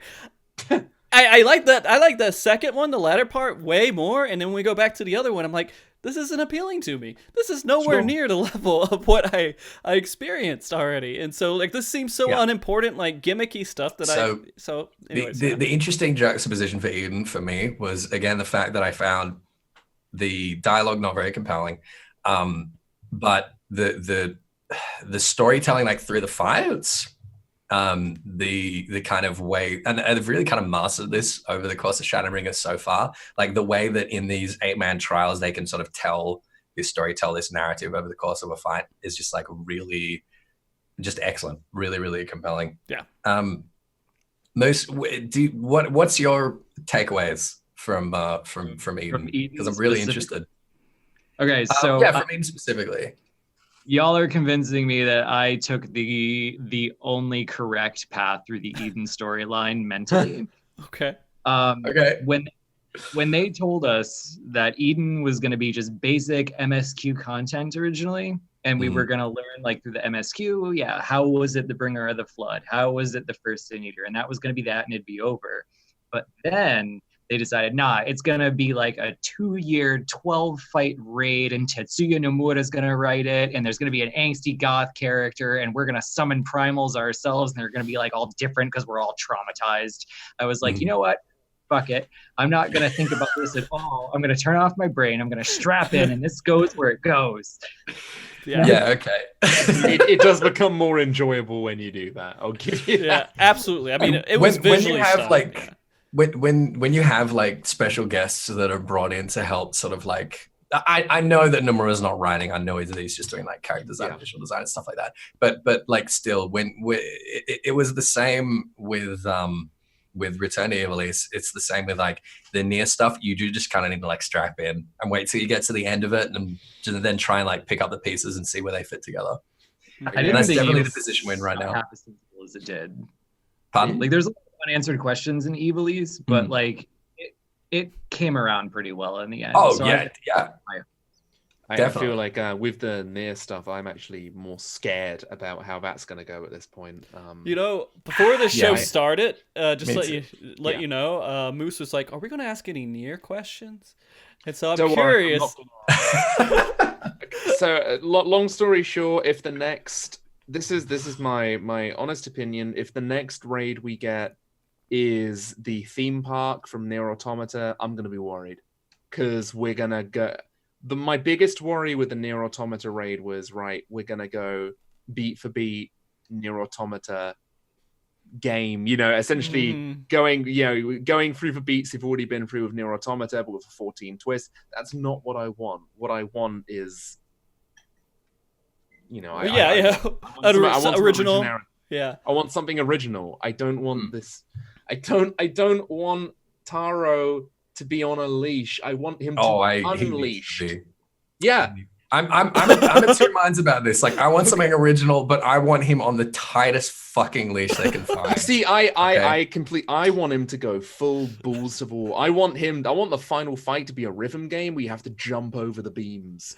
That's what I want. I want it to do. So you have to jump in time for the goddamn music. That's the thing. Is that I feel like again that's just my bias. This is my bias. It's fine. Yeah, this is my bias dripping through here. But again, if we do go through the theme park again, fine. That's what we're doing. It's like 100%. So long as we get something original and fun, and actually gives us some new goddamn lore to this supposed canonical slight veer into Nier Automata like story, then sure, fine. Part 1, in my opinion, is like what The Force Awakens was to the Star Wars trilogy. I'm really worried we're gonna get The Last Jedi next. That's my biggest worry. I'm like, please just give us that deliberate. Like, sorry? I felt the same way. Like, I even made the same comparison to Force Awakens. Yeah. A little too clean, a little too tight, and I'm thinking like this has to be his like the left that comes before the right, and there's going to be like some sucker punch where he just goes crazy after this because he hates repeating himself, doesn't he? He does. That's one thing he's always hated doing. And even Yoshi P has been like, no, you can go batshit insane. And the thing about Taro is that he's always wrote from the end. He's always focused his story. He knows what the ending is going to be. And then he writes backwards, essentially. So hopefully, if this next one turns out, I mean, if the final boss is going to be Beauvoir, with the theater boss from Nier Automata, I will be disappointed. That's not a joke. I'm going to think I'm going to be so disappointed. But you know what? If it's just going to be the layout of the raid and we get some really interesting new bosses with some interesting new lore, fine. I was really hoping we'd get Nier Automata #1, then we were going to get something Nier related, and then for part 3 we were going to get something Drakengard. You guys can still hear me, right? Yeah, Twitch is just going crazy right now. So it's not my internet. Okay. No, it's not you. Oh, All it's right. okay. Sorry, I know this will be posted on YouTube, so people people will hear it there. But Yeah, they will.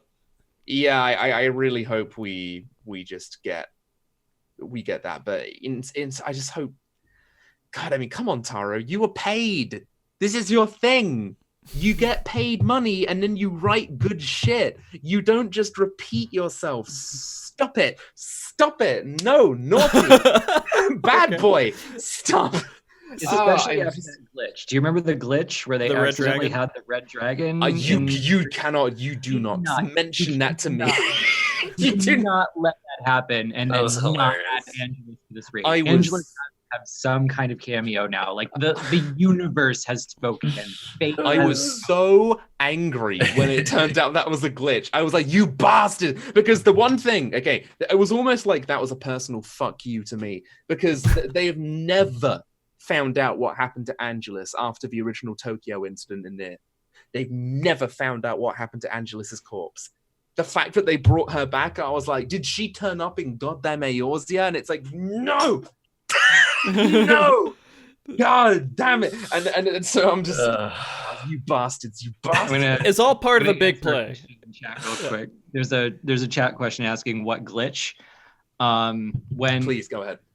when the copied factory was first released, they had used they just copied a random NPC entity into the fight and used it as a placeholder, and it was the red dragon from the Dark Knight storyline. So what happened was, if you went into the copied factory with that quest active, you would see the red dragon just chilling on the stage that you weren't supposed to see because they forgot to delete their placeholder, and everyone saw a red dragon in a Yoko Taro Well, raid. it's not only that.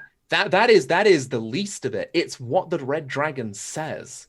Yes. What is the The red red dragon? dragon, yeah, the red dragon references the fact that, like, essentially, the red dragon says, "Shut the fuck up! I'm trying to listen to, I'm trying to listen to this song right now." It made me so happy how much people just like dove so deep into that and were like, "Oh my god, it's confirming this and this." And this. Well, that's the thing. And When like, I they read come out, that, they're like, "Yeah, hotfix, it's a glitch," and I was just Yeah. like, "Ah!" the fact that it's so perfect, it legitimately matches up to the fact that was goddamn Kaim singing to Angelus, because Kaim can't speak. He can only speak to her telepathically. I was like, this is perfect. And then they say it's a glitch, and I'm like, that's too And on mate, point. it was so What if it's good. just part of the big plan, right? It's like super It's meta, not. like they're It's going way super out of the not. game, right? It's like, super not. The way I've said it before is, if this entire raid ends with a Queen Beast boss encounter, I will be happy, because the Queen Beast was so horrifically iconic to the Nier thing. It was a joke ending, and it was a horrifying joke, because it was incredibly disturbing what the entire thing implies. But yeah, the Queen Beast is a rhythm battle. If we get any semblance of, for example, the Phoenix fight in Stormblood, where you switch around to do some kind of rhythm encounter. If we do some kind of rhythm fight again, where essentially I can imagine in Savage, where things are just going absolutely ballistic, I would be so happy, because that to me is Yoko Taro Unchained. That's him being allowed to have this freedom, this breath to just go off the edge. And I want, and I don't care if the rhythm game is in a solo quest where you just can't complete the storyline until you just like horrible. That would be okay. I'd be fine. I'd be okay with that. And like, I also think that we need an unskippable cutscene that is just text coming up on the screen for 25 minutes. That'd be beautiful. No, you know what would be funny for that?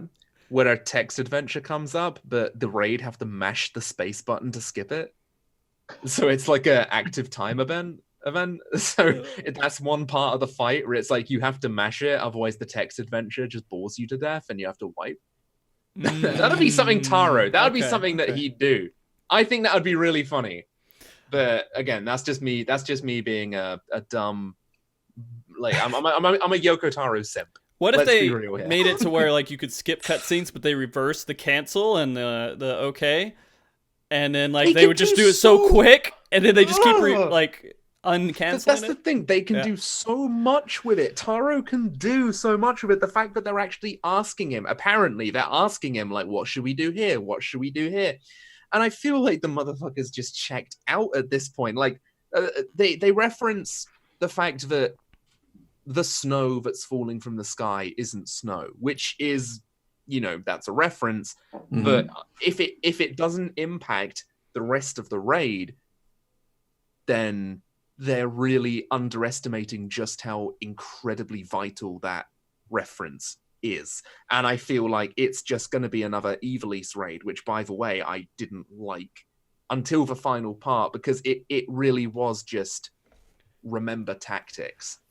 I feel like we're getting the same thing again with Nier, which is remember Nier. And I'm like, yeah, I do. Yeah. And I want. That's the point of it. That's the whole point of the collab. Is like, hey, go play Nier. Sure, but at the same time, even Yoshi P is like, he wanted Taro just to go out there and be extra with it. They're giving him the freedom right now. They've admitted they're giving him the freedom to write some really weird, wacky shit. The fact that Taro has played 14 to get like research on this.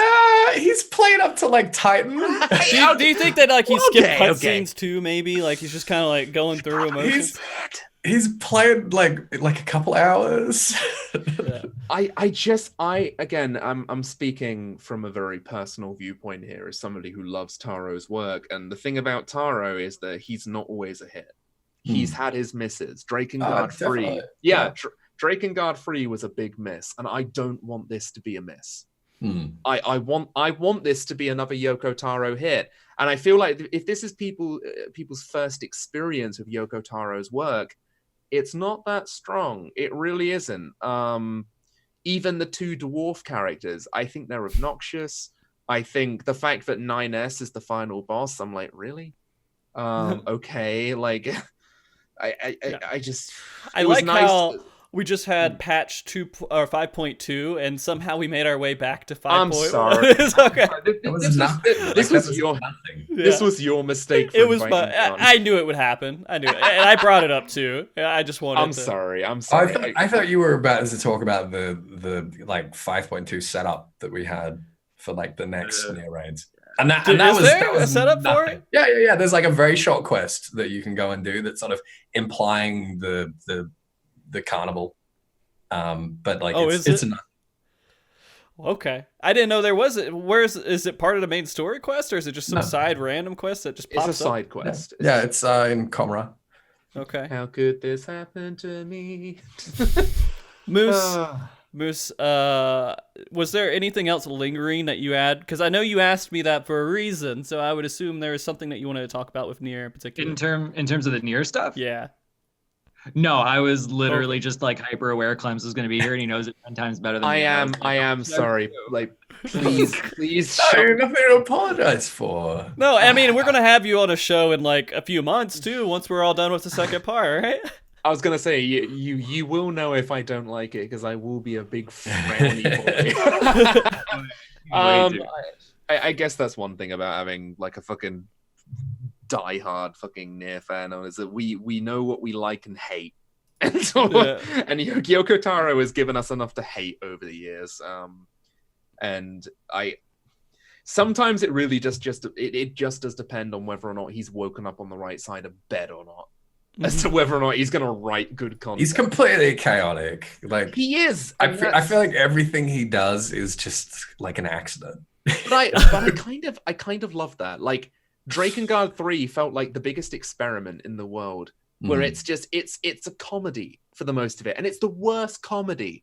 It's terrible. It's not funny. It's cringy as shit. And then for some reason, these little sparks of brilliance come out during it, and I'm like, that's what I want in the Nier raid. For it to be horrible comedy.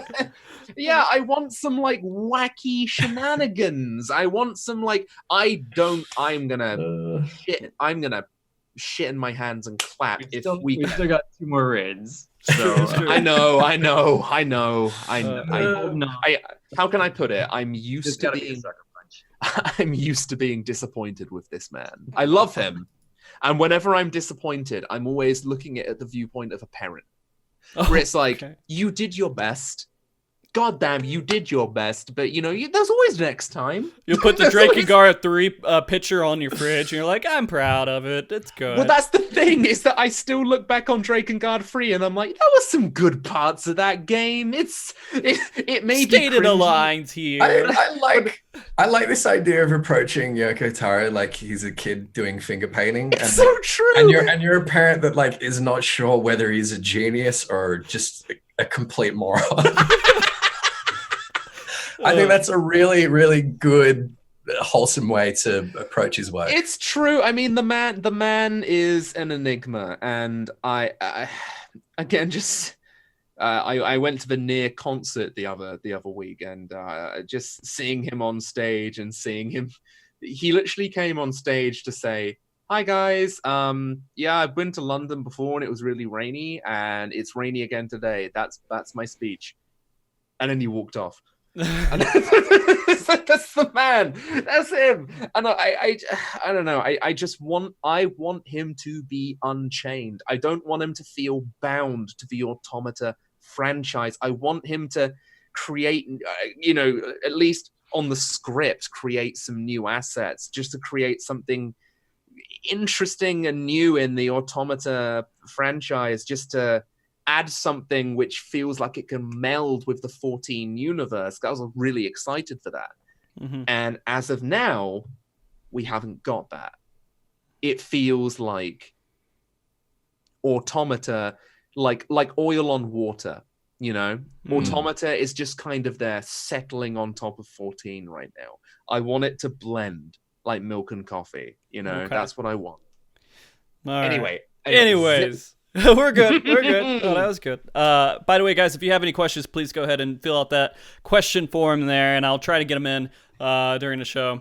We are kind of getting towards the end of it. We could probably go on for a couple more days, but I decided that we'll be good about it. We'll try to keep a good pace. It's been here. fun. Yeah, this has been awesome. And my favorite part, especially when I get Ethys on, because Ethys just starts like running things after a while, especially when it comes to lore. And I can just like sit back. I'm like, I get to a point where I'm like, Frosty is like not sure where exactly to go. You know a lot better than I do when it comes to lore, and I appreciate that. I do my best, but yeah, a lot of times when lore questions come up, I'm like, I have this kind of thought, but I've had so many times where I have a thought and you're like, why the fuck would you ask that? That's like, that was in like the forced cutscene that you had to watch, and it was there, and you should know this obvious fact. But guys, ask these questions while we have these three lore masters here. There's a few more questions I have of myself that I want to ask. Please. Of course. There was Heroes on Twitter asked a little bit about going into the 12 gods, and Moose, apparently you have some counter conspiracies with Ethys and everything else. I kind of want you guys to talk about that. We do? Moose? We just ran in separate directions, I think, when it came to that kind of thing. Like, that's true. We often do. a lot of people were immediately like attracted to the Convocation lore, and we're trying to figure out like, what are the parallels between the Convocation and the 12? And the only thought in my head was like, every time we've seen the ASCIANs for the last like almost 10 years now, someone's like, well, what if they're really the 12? And I hate it so much. I just hate it on a core visceral level, and I can't fathom a world where it's true now, because that it's means kind of like level of Yoko Taro disappointment for Clemps that I can't deal with. So like, I ran in the direction of, okay, so how do we make that not a thing? And my first one was, okay, so we have a counter conspiracy where it's not the Convocation, it's like the Shadow Convocation, some second government that's going to like go against them and summon Hydaelyn, and then Hydaelyn summoners of the 12. And I'm thinking like, great. So we have the Defector, and the Defector brings them down to 13, and then the Defector goes and gets 12 more, and that's going to be our conspiracy. And then in this patch, they're like, yeah, I know the Defector is going to remain neutral for now. So like now that's all in the air. But then we see Vana, and Vana's got 12 followers, and I'm like, yes, let's do it. All right. I'm on board. I'm like 100% on board with that. Like I agree the whole like, what if the ASCIANs are the 12? It's kind of like, what if the Warrior Lights are primal? It's like one of those things that's been around since ARR that's just like, shut the fuck up. Sorry, but no, I love how you just inadvertently Explore it. called me out. You have to explore it, and especially Yeah, you, 'cause exactly. you have, like YouTube content. Everyone's gonna click that. You Yeah. have to explore it, but Yeah. like at the same time, there's this deep part of me that's just like, Yeah, no, I agree with you 100%. And like the problem was we got to the end of 5.0 and we went through Academia and NIDA and we're like, we go through all these sections where we're like, oh, this one of the Convocation made lots of like marine life. And this one made lots of like, you know, trees and plants and botanical life. And I'm just thinking back to like the 12 creation myth about like each of the 12 like having their own specializations in creation magic and creating things, and I'm just like, oh shit, did they actually go and do it? Did they actually go and fucking do it?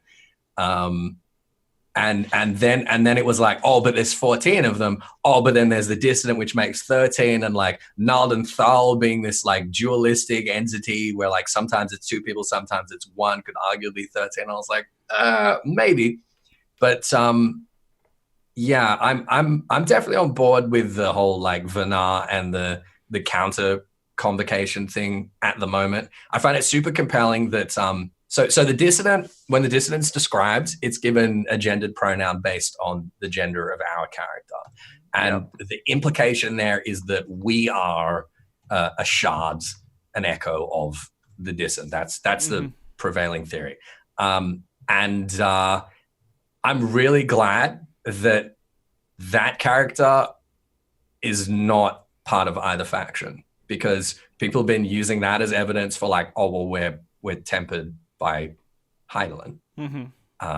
which I'm not into. I don't like that. Doesn't sit well with me thematically at all either. Yeah, doesn't sit well with me. And the fact that like our pre-sundered self was like no to Zodiac and no to Heidelin, and sort of like found a middle path is way more compelling.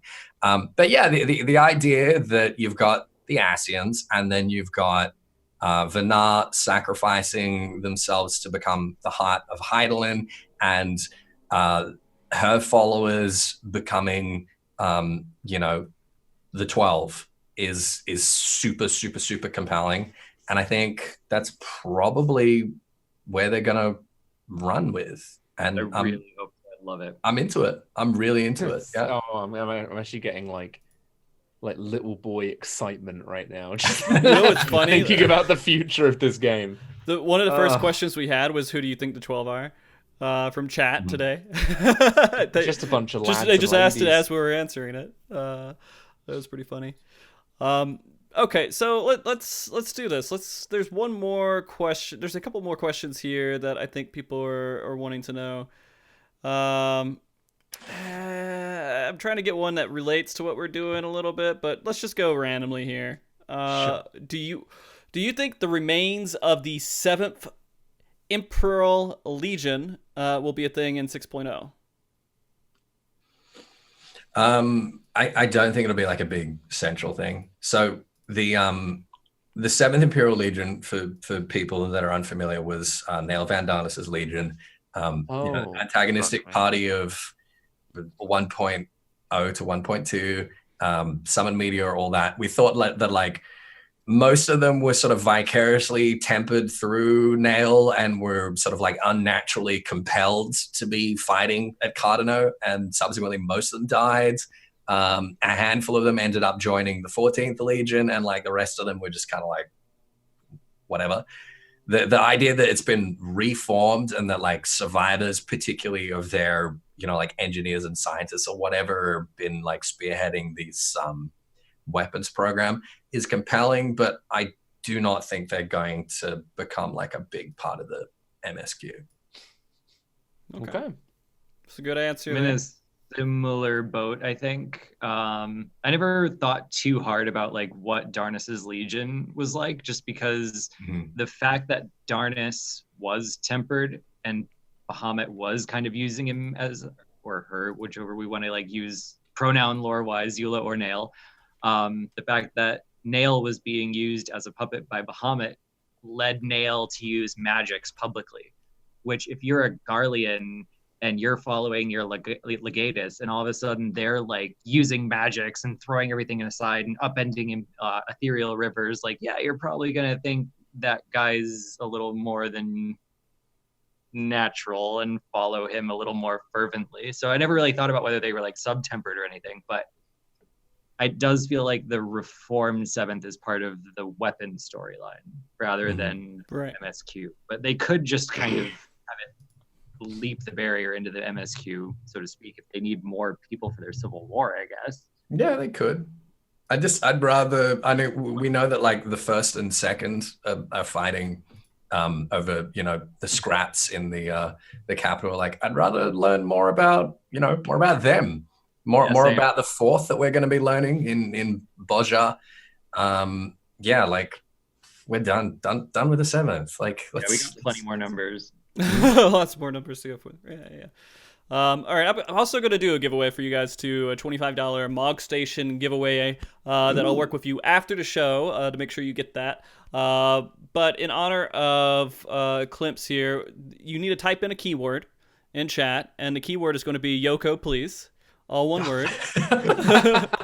So if you type in Yoko, please, you guys will be entered into a giveaway for a $25 Mog Station item. I'm gonna do that too. So everybody can, even people on the show, at this one on the show before. I did.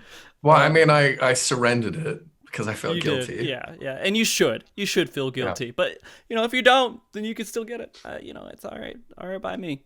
So yeah, if you guys want to enter in on that, and we'll do a drawing here in a bit. I've given up my humanity long ago. I'm putting myself in. Got to get those mounts, dude. That Bennu mount. Any misconceptions that you guys might have heard from people that you guys are really tired of hearing? We heard a couple of them. Fuck yeah. But I'll let you guys go ahead and list them off. Go ahead. This is where I'm going to be called out like 5 times in one. Do a whole other show on just. Okay. This is something that I've struggled with for like, you know, the past like 5 years that I've kind of been doing this full time is delineating between fun headcanon and sort of like explorations of kind of potentials and like hard evidence and hard canon. And people constantly conflate the two. And when you're someone that's in a position that has like some influence, like when you're in a position where like people are like, oh, Ethys said that this would be cool, so it must be true.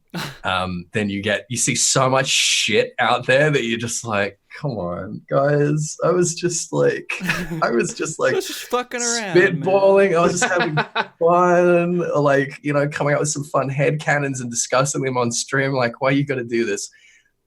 So like, yeah, so many, but, no, I think my most hated, misconception that people try to like insist is sort of somehow like demonstrably or self-evidently true. All comes back from Thornton's, what are you? Little thing. And like people like, oh, the Warlight's primal. Or people being like afraid, being like, oh, I see you're already, I can't temper you. You must have, someone else must have claimed you already. And then everyone be like, see the warrior light's tempered. See, you see, we're tempered.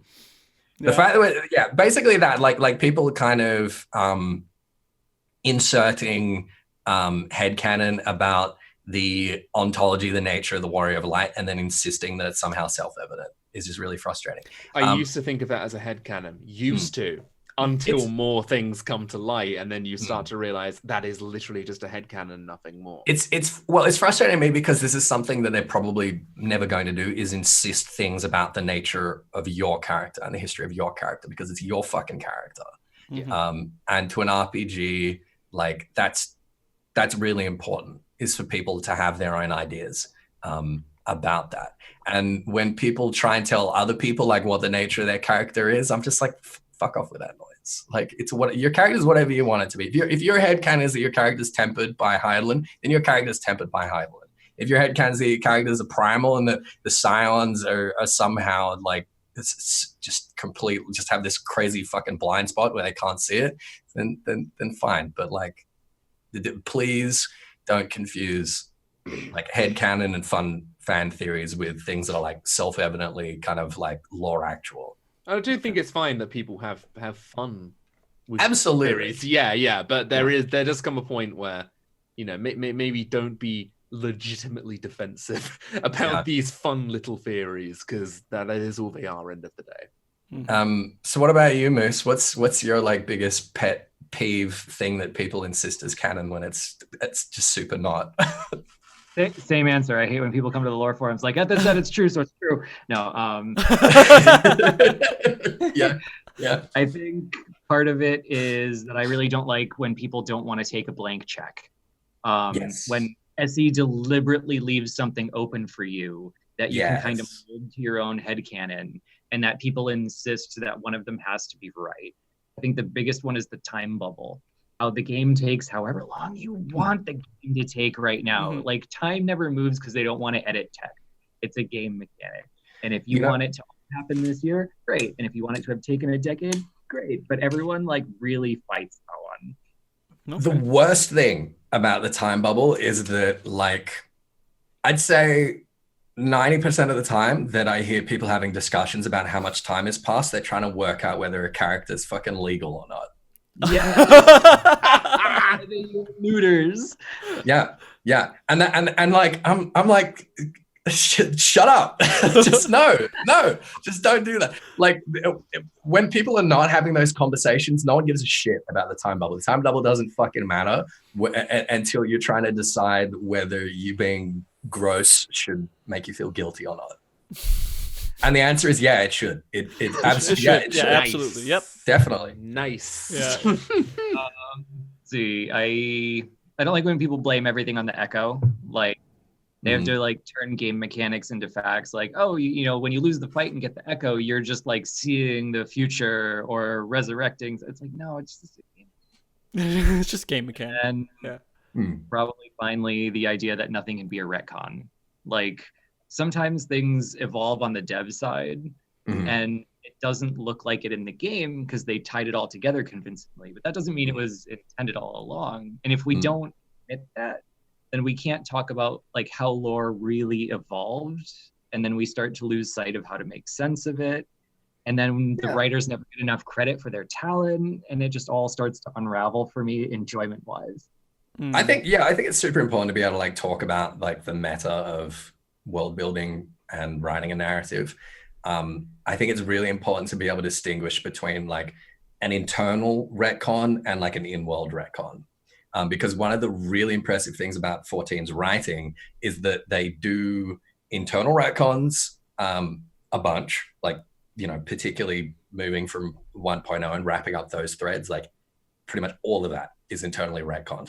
But the fact that they can do it in world without it having to feel like a retcon, without it having to like be, you know, contradicting a bunch of stuff, again, speaks so much to the talent of the people that are doing it. So I talk a lot about, again, like I say, like the difference between internal retconning and like world retconning. Okay. Clemps, I don't know if you have any opinions on things that you're tired of hearing lore-wise. I mean, honestly, I like to have these fun little fan theories in my head, but that really is where my biggest thing comes down to, is where fan theories are fan theories. Please don't get aggressive with people when it comes to that. Because that's the thing, is that at this point, there are so many things where nobody can predict where it's going to go. And that's why speculating is so fun. It's why I love being part of the Nier fandom. Speculating is fun. And now 14's starting to get to the point where now we can really start speculating on things and having great discussions. And but when people start to, God, I hate it when people start to like take their own little pet theories as no, but there's evidence here and there's evidence here, and you're just dummies for not thinking. I'm like, can we not just have fun? Can we not just have fun? Can we not just like sit down and go like, hey, this is fun. It's a fun game and we're all doing it. That's really where it gets. I just hate people getting defensive about this shit, because I was a firm believer of the Warrior of Light is a primal for a long time. I really was. I was one of those people, and then the game, as the patches go on, gives me evidence where it's like, right, that's clearly not the case, and I'm like, okay, fan theory, fun, okay.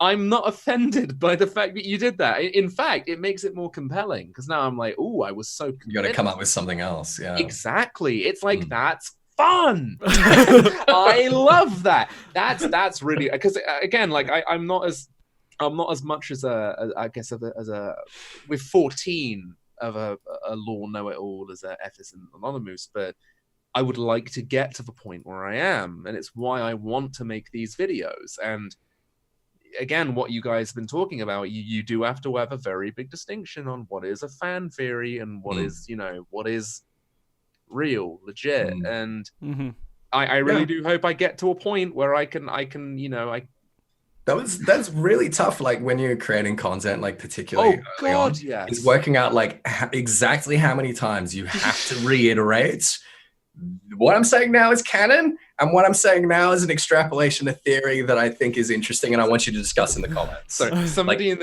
the comments right now is pointing out one of my biggest mistakes.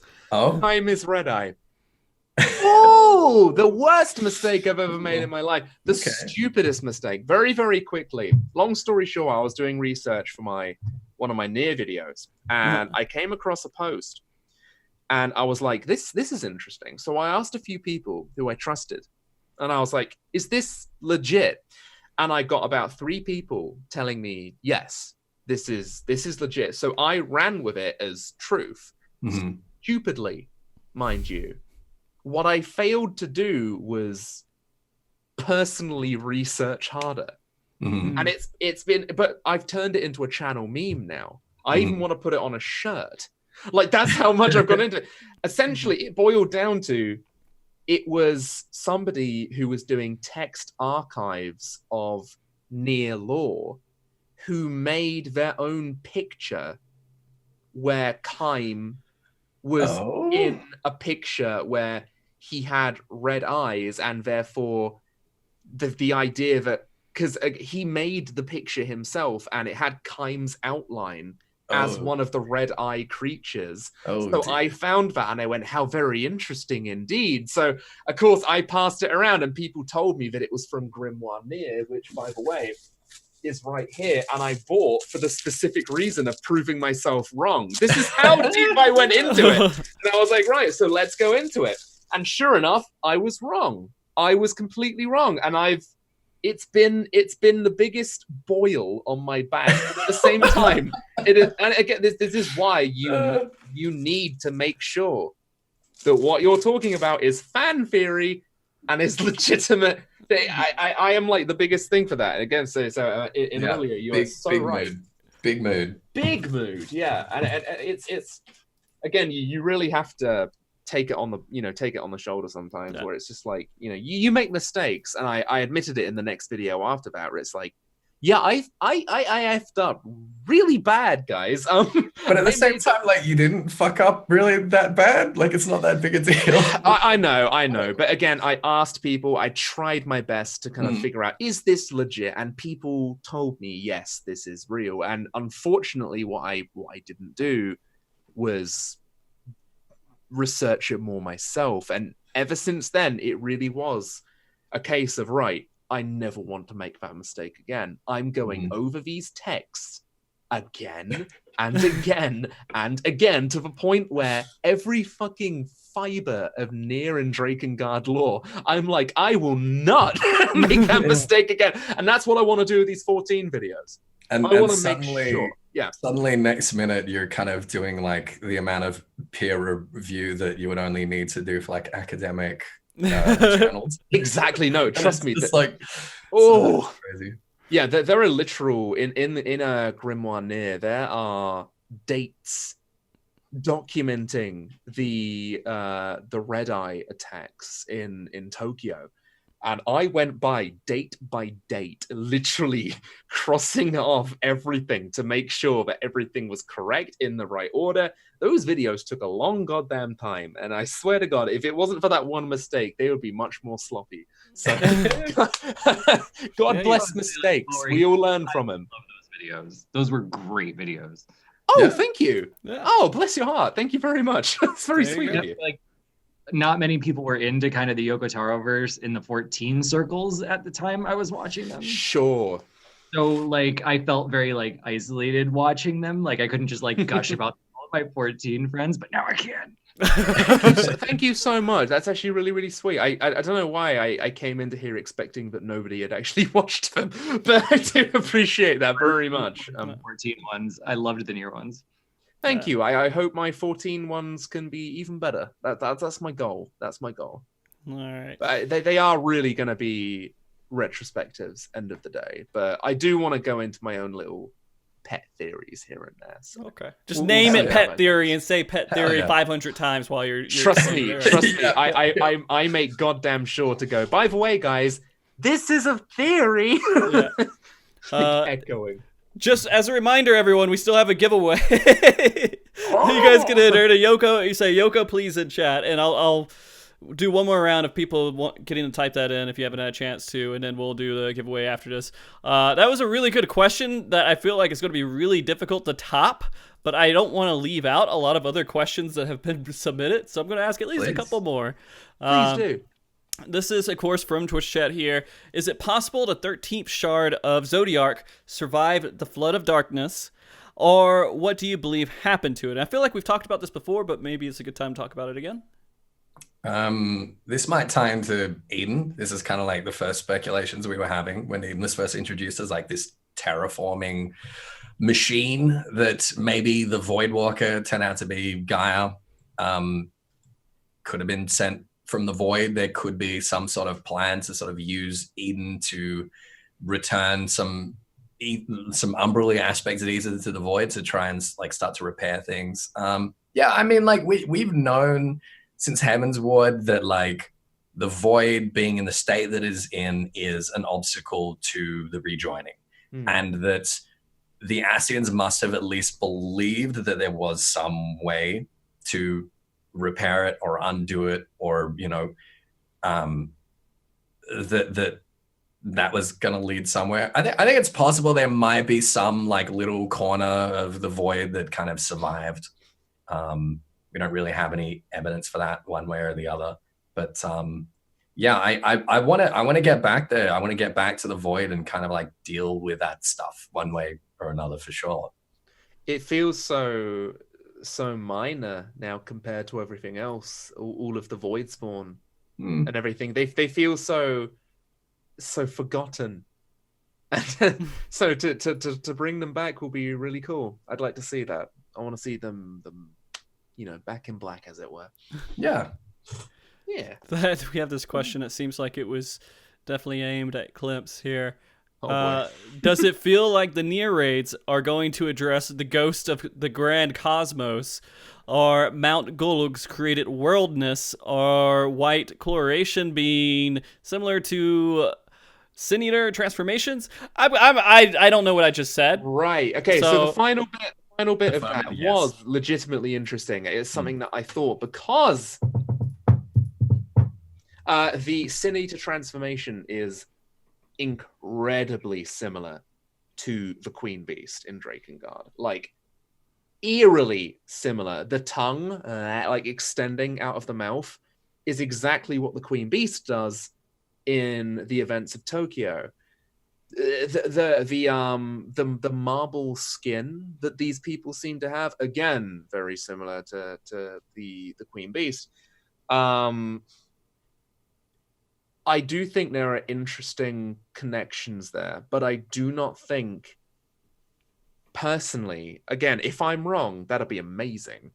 It would be amazing if the events of Nier and Nier Automata somehow had an effect on the 14 universe. That would be so wild. But again, the Final Fantasy and Nier have had this weird connection. It's almost like Nier has been this like this parasite living off of Final Fantasy, because it's even gotten into Final Fantasy Theatrhythm.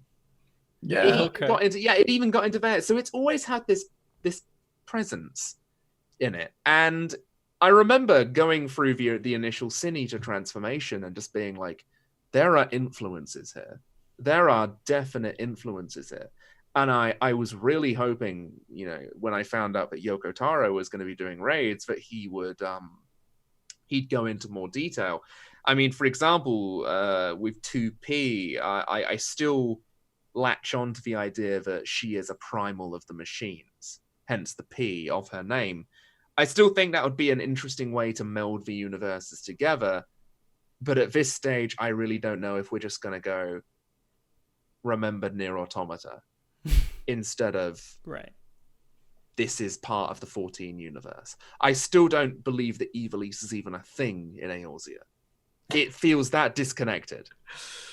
The fact, I mean, that's what I mean. Yeah, the fact that you laugh is enough to say. We have nothing of Ivalice right now, other than the fact that the Viera are kind of hanging about. We have Bangar. We have Ivalice was an excuse to get Viera into. We've got all this stuff with Bojab Citadel tying in. We've got a historical, like, ancestral line from the Allegans to the Garleans, and, like, you know, all the history of the Garleans is tied in Italy lore. We've got the Orosites and the Zodiac Braves, and the fact that 12 summons being linked with the ASCIANs directly. We've got Ultima and the tie-in to the Allegans. Like, I think if you look closely, like, the lore, the tie-ins from Ivalice are everywhere, and they've, like, filled in so many blanks. It's fascinating, but then I do have to jump onto the fact that where's Nier Automata gonna slide into this? Because if we are going by that logic that the Ivalice raids, you know, were part of a grander purpose, is the Nier Automata raids being dragged in because maybe Yoshi P was like, oh, okay, that's kind of similar to what we're doing. Let's see if we can drag that in and see if we can connect it to the 14. I think the fact that it's on the fact that it's on Novrant means that it's not going to be able to impose too much of a grand purpose on, like, the core sort of, like, world building in the source. Sure. Yeah. And I'm glad about that, because, like, the first shard is this trashed, like, garbage world, and, like, it's already fucking ruined. So Yoko Taro can kind of do whatever the fuck he wants with it, you know? Yeah. I just hope that somehow Yoko Taro manages to find out a way to connect White Chlorination to Sin Eaters. I think that would be endlessly fascinating. Yeah, that would be really cool. And I hope he does at least do that. It would also fuck up the Nier lore in so many ways, but I love that. I love the fact that we're now going to have to, like, stitch things together. I do like that as somebody who is deeply ingrained with Nier lore. I love the idea of having to dig deeper into that. But yeah, that's I'm gonna end my because otherwise we would go on. Yeah, a couple of days, like I said. That's a good question. All right, so I figured this is a good point to go ahead and draw. So let's go ahead and hit the draw button. Jaga Ba. Congratulations! Yeah, just make sure that you exist and you can say something in chat, so I know for real that you're a person. And then I will be more than happy to work with you through Twitch chat after the show ends to get you your Mog Station item up to $25. Oh, there you go. There it is. So go ahead and start looking for that, and then we'll figure that out after the show. That being said, I think maybe we could do one more question here. This is about Ruby Weapon, and this is open for whoever wants to answer it. About the Ruby Weapon fight, does the lyrics say big fat tacos, or beans and tacos, or beef and tacos? What were the lyrics again? Big fat taco, big fat taco, so big. Yeah, it's definitely not singing about the heart of Sabik. It is definitely. It's definitely about the big tacos. Yeah. Well, yeah, because he's got his teeth. He's drooling practically. Yeah. Mm-hmm. Yeah. Can't blame him. Moose? Taco Bell, you know. Moose, can you tell us about, like, the actual lyrics? The actual lyrics? Yeah. I know that the lyrics that are in, like, the reformed Ultima song are kind of like a subtle apology, because the original Ultima song in 2.0 it was like this really powerful cinematic song that sounded like it was in Latin and had all this meaning to it. Everyone was like, oh my God, we have to figure out the lyrics. There's going to be hints in it. And Soken came out later and was like, that's actually just like a fake Latin generator. Oh, that's adorable. So Doesn't they had mean to anything. come around the remake and like actually I try. love that. So it's like this very subtle making up for the fact that he used the Latin generator It was before. the same with Lahi, right? It was like when people were like, hey, what does Lahi mean? He's like, I don't know, it doesn't mean anything. And now they're like, oh no, it's ancient Ronkin for wake up. Yeah, it's very meaningful. It's super. Rolls eye in head. Oh, jeez. I haven't heard someone say that in a while. I was doing pretty good, guys. It's all right. I'm so sorry. It's okay. It's okay. All right. So I guess we can go ahead and start wrapping everything up. I know some people have places to be. Some people need to sleep at some point. Because we're all in completely different time zones here. So yeah, I need to like Sonic the Hedgehog my ass to my partner's house. So. yeah. All right, so guys, let's go ahead and start wrapping this up and getting towards the end. Thank you very much for coming on the show. It's been an absolute blast to have you on. It always is. Oh yeah, It's been brilliant. and thank God for like. Go ahead, Moose. Sorry. Just thank you for the invite. You all are great company. Yeah, Bless your heart. Thank you very much. I think we have a very solid lore cast for every time that we want to do a lore show right now going forward. And I could probably check out half the time that we do it because you guys are so good at talking about lore that I don't have to think about Make it. yourself a sandwich for us. Yeah, dude. I just Put go- your feet up. I just press go. But let's go ahead and any kind of shout outs that you guys want to do, anything that you want to say before we end the show, go ahead and do it. And I'll go clockwise here, starting, of course, with Ethys. Ethys, if you don't mind. Oh, yeah, thank you so much for having me on, Frosty. It's always a blast. If any of you jabronis are not like sub to him on Twitch and all that, then please do that. Checks in the mail, I assume. Yeah, checks in the mail. Yeah, absolutely. You can follow me on YouTube, Twitter, Twitch, everywhere. Ethys Asher. You can see it right there. Yeah. Frosty, my partner, Tal, every time you wrap up a show by thanking Kurt, she's like, how come you never do that to me?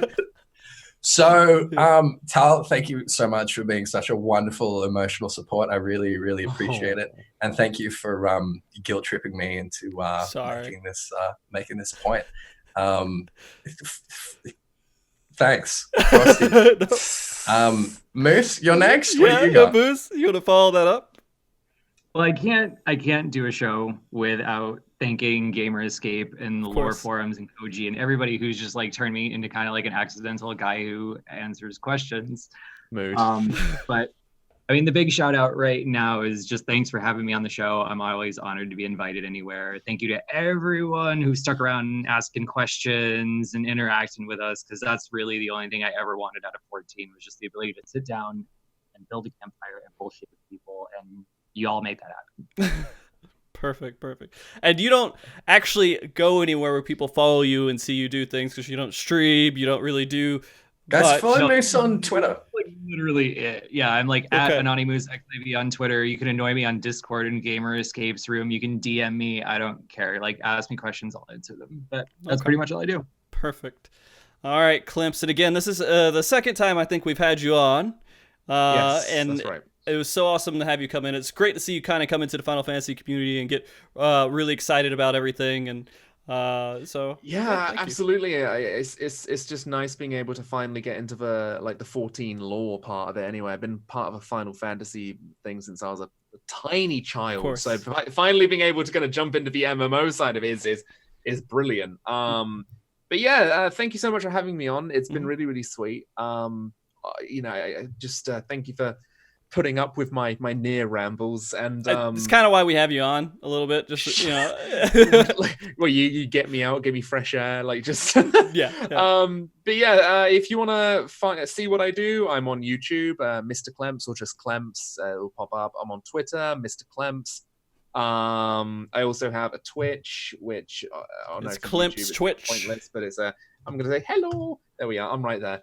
And Perfect. yeah, I do a bunch of stuff on there. And as I said, I'm going to be doing my very best to do the 14 law justice and the 14 community justice by doing those videos. And I really hope I do you all proud. So thank you so much for having me on. And it's been really, really fun talking with you all. Absolutely. And I'm sure you will, without any doubt. That being said, guys, again, it was wonderful to have you all on the show. Chat, it's been a great time having you guys here and talk to us and everything, kind of give you your thoughts. And of course, I got to give thank you to my wife, too, Kerr, for all the emotional support and everything she does to make sure that I can stay sane in the background. Thank you, Andre Kane, for the music that doing the intro and the closing. Thank you very much, Blazana, for the artwork that we have on the stream. And I also want to go ahead and let you guys know I don't have plans for episode 200 yet. I don't know when it will be. It could be in a couple weeks. It could be in 2 months. It could be somewhere down the line. I do have a plan in the future for a new podcast that I'm working on and hopefully try to test the waters with it. That's a more general podcast discussing very many things besides Final Fantasy XIV. You know, give me a little bit of breathing room to kind of focus on the stuff. And I'm hoping that we're going to be talking about Doom coming up, because Doom is something that I'm pretty invested in, at least enough for one episode. So we'll see how that goes. And I guess that's really it. I appreciate you guys all again. Be good. Stick around a little bit, because we will be doing a host to somebody. Be good. Keep cool. And stay frosty. Everybody say bye and wave your hands. He said the Bye, thing! guys. Hell yeah! Bye, Only everyone. for you, Thank Ethys. you.